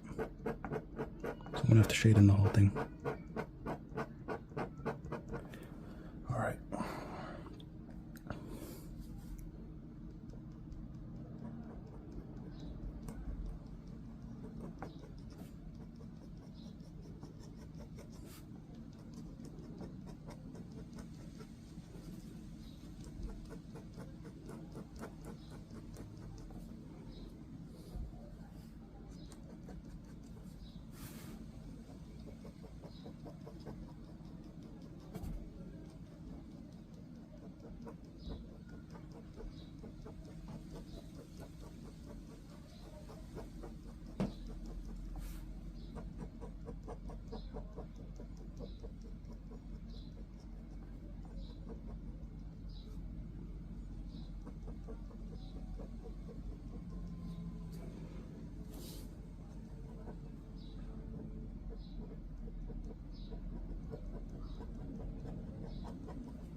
Looks cool from far away.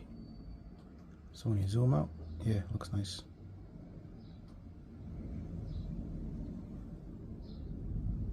Okay.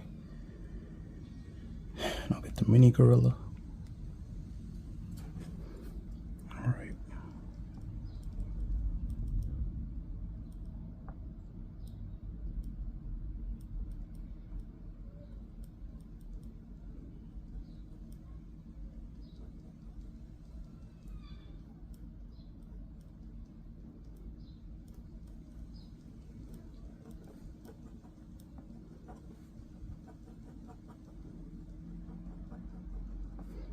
And emphasizing the shapes here helps a lot. So gorillas have like these very strong shoulders and arms. So trying to emphasize that while making the body smaller helps a lot. So here I'm just going to shade in those arms. See, it kind of gives that effect where, you know, it really helps. See that? And you could kind of feel it, and then kind of get that shadow underneath the pec.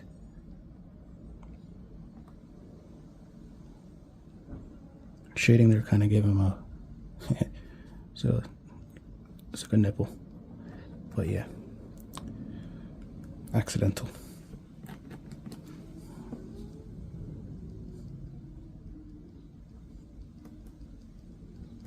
Alrighty.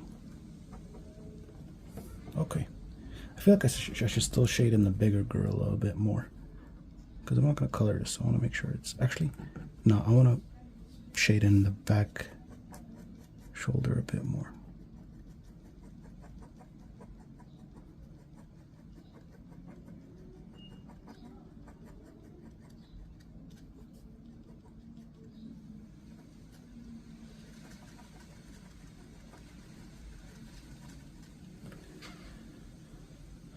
Yeah, it kind of gives that effect of the traps just being used when you shade that part in. Like the head is sunken in, while I mean the traps are relaxed and the shoulders are, you know, shoulders are pushed up. I want to add some more like vines here, just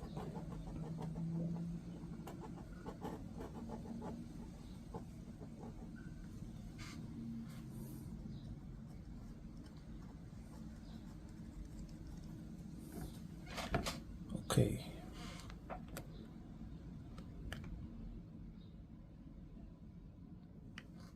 Let's see.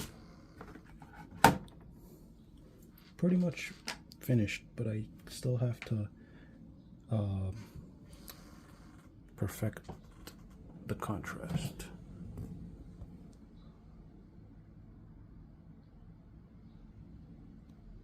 All right. Not sure if it's clear enough. Yeah, it's a bit fuzzy. I don't know why. I think it's because of the lighting. Let me try to close that light.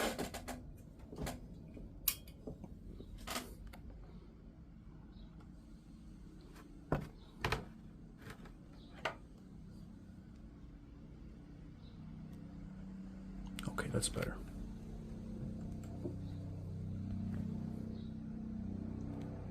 All right. So I think what I have to do is make the foreground a bit darker. No. Make the center here darker. The part he's emerging from. Gives him contrast. And then add a little bit of darkness to the background. That's it. Let me turn that light back on. Okay. So how would I do that? So what I'm gonna have to do is use a brush and do some ink washing. So let me first erase some of the pencils that I don't want. Actually, first let me give the guy hair. Somebody commented on the other video. I don't remember the username, but sorry about that. But shout out to them. We'll draw hair on Tarzan. You know, I doubt the guy's grooming in the jungle, you know what I'm saying?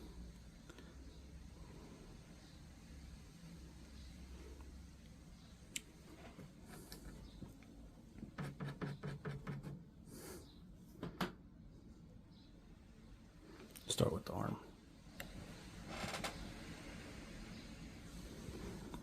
And it kind of has to be the same line width as the arm itself. The same line width, I mean. I think that's what I said. And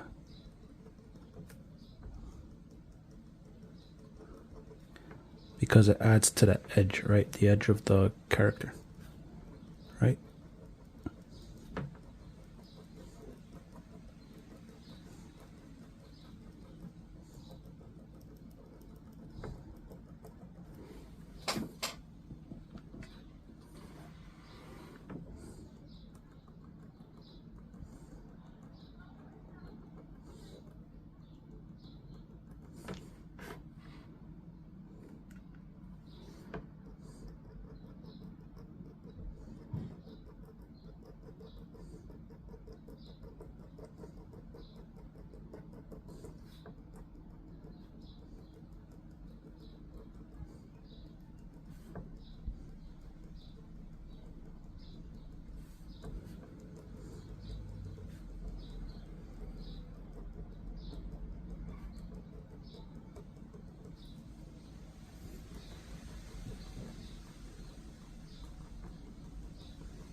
for the legs.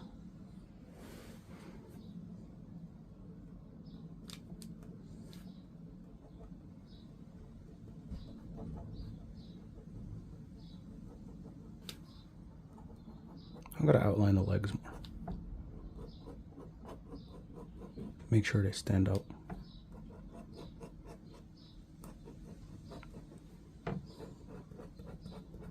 And then get that part like that. Yeah, I forgot to kind of edit the line weights for Tarzan himself.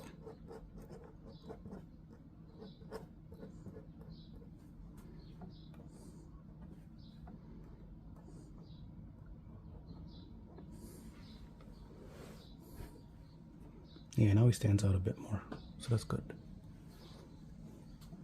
Also edit the line weights for this thing.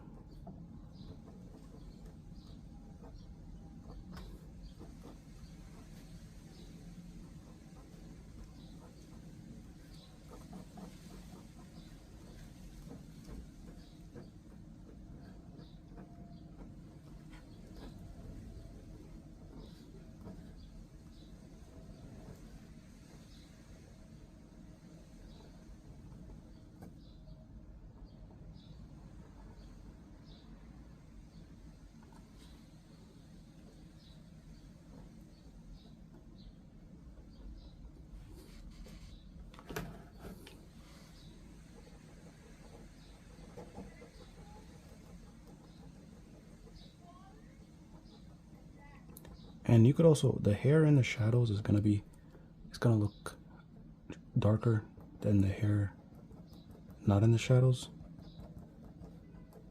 if you know what I mean.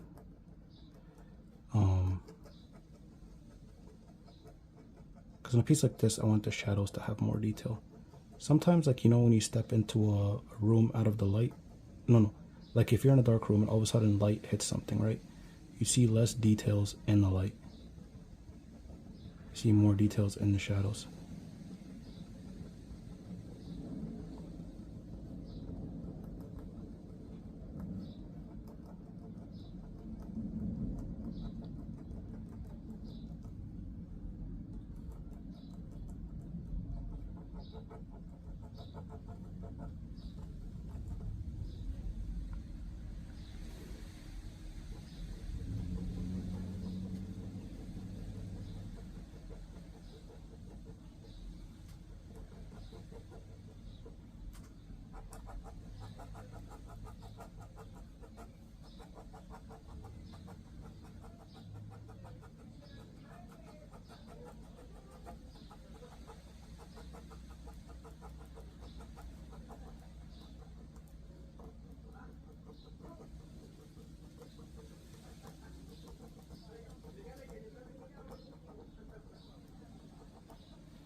All right, that seems hairy enough. Now, time to wait for it to dry a bit and focus on the areas that haven't dried yet or dried too much. Wait, let me zoom in. Okay, so what I'm gonna do now is I'm gonna erase the parts that I need to erase. Maybe get some ink wash ready.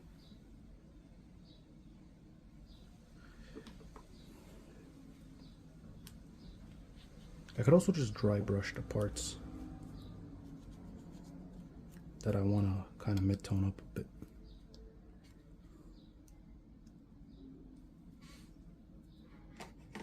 Yeah, I'm gonna do that. I'll use some ink wash. I mean, dry brush. I'll get the brush first. Where'd it go? I'll use this one. It's a Princeton brush, and I don't clean this brush sometimes just so I could get a grittier effect with it. It feels good.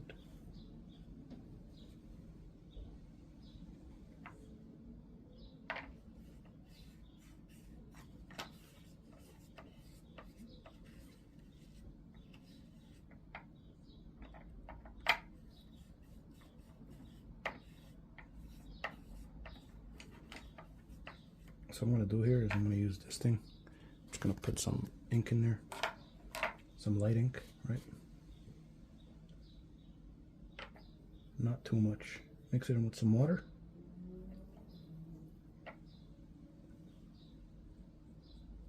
And then try to have some of it a bit on the brush, right? And then just dry brush with that. Dry brushing with faded ink is a good way to get like dry brush that's not too distracting. So I'll start it here.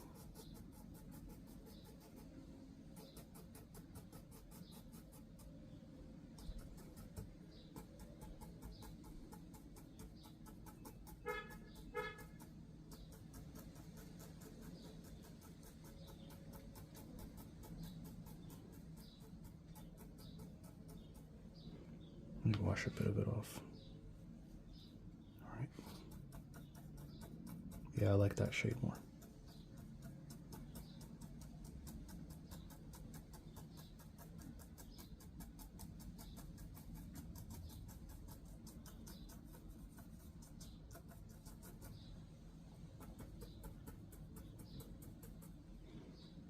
Just make it a bit lighter again as we move up.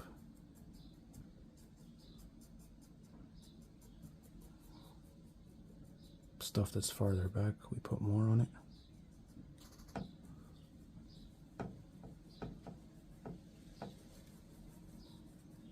Let's surround the gorilla with some of it, right? So the gorilla could pop out more also. Let's get this part with the dry brush.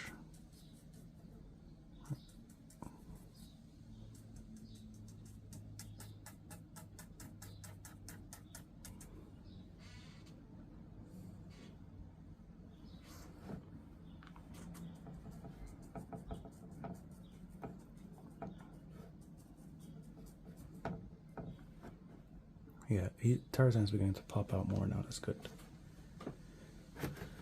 Now what we want to do is we're going to color in these guys also. Get darker parts of them in.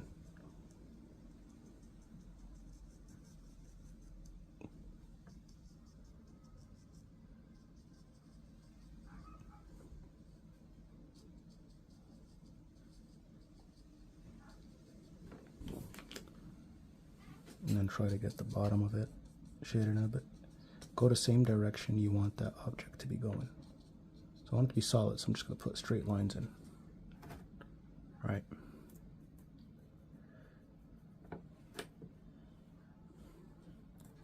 I want to darken this spot up a bit more.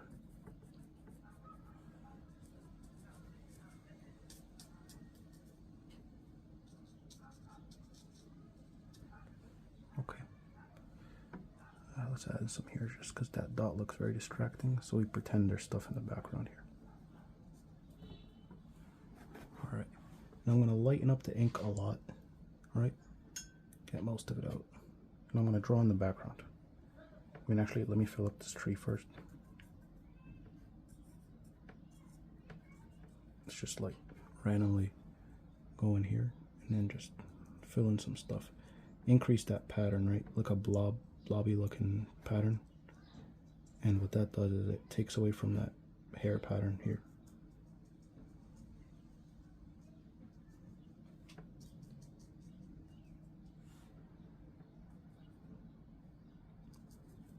Give some shadow to the skeleton.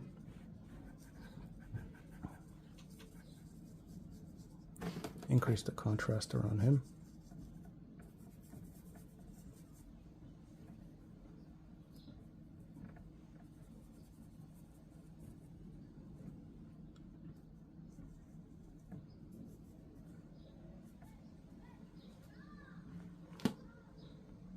Yeah, it's beginning to pull together now. Now I want to make sure it's really dry brush as possible. So what I'm going to do is I'm going to really fray those brush a bit up. I'm going to beat it up and then just I want to do the hair on this guy.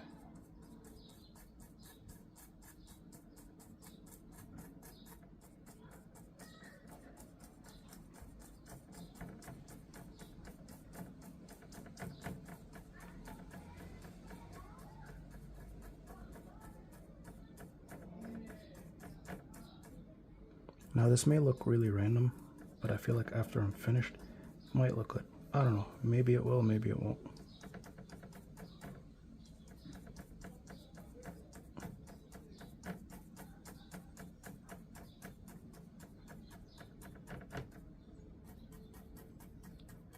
and increase the shadow around the guy's head. So, you know, if you do that, it will make the head pop out more.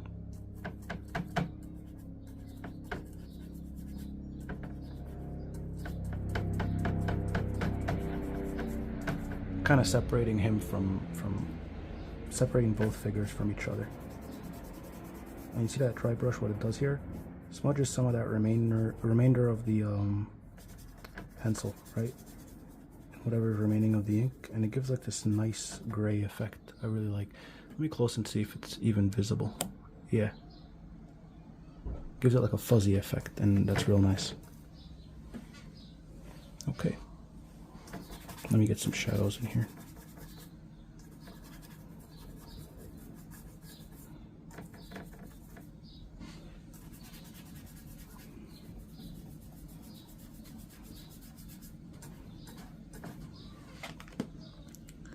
Alright. Let me see if the ink dried up. Yeah, I think it did. Okay, time to erase. So when I'm erasing, I want to use a softer eraser for this type of stuff. I'm going to erase the parts where, you know, I don't want too much cluttering to be. I want to leave the pencil marks in some of the areas. So mainly on the guy's body, I'm going to erase any pencil marks. Because when I do that, it'll clear up. So let me zoom out again. You know what, let me use a thicker eraser, like this one. Because it's fine if it fades a bit, it's okay.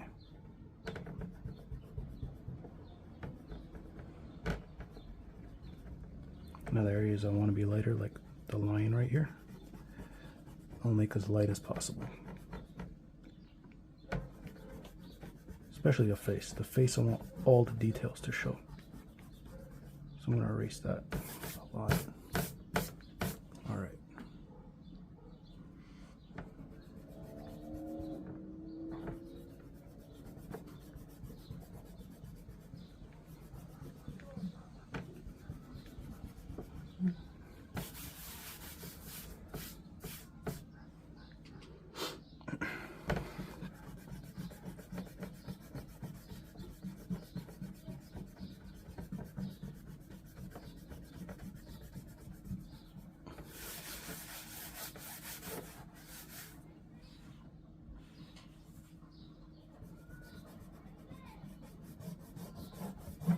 Now just a quick swipe over everything, just to get any of those like pesky lines that maybe I didn't see.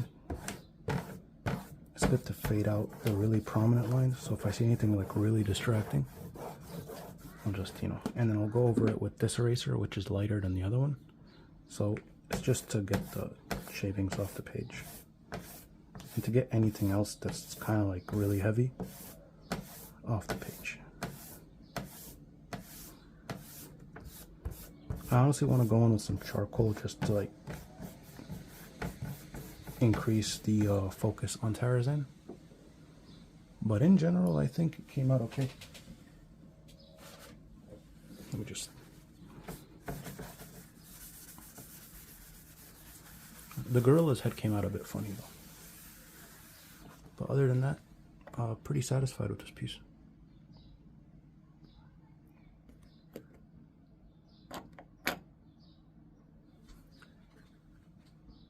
Came out alright. What I would do differently is I would start to increase the dark in here, right? If I think I could still do that. Might as well do it now. Yeah, it's fine. It'll be a 2-hour video.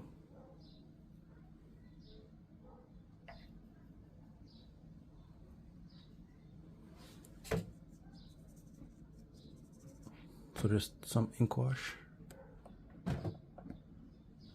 Right. I'm not sure if it's visible enough. But I promise it is getting darker.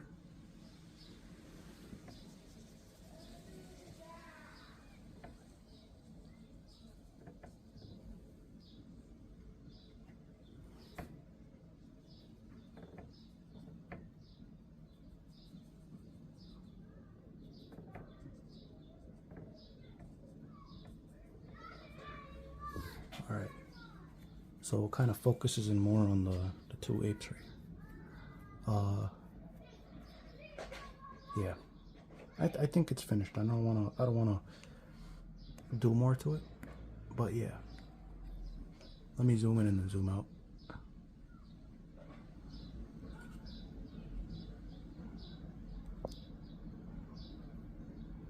Because since the lighting is a bit different today in my room,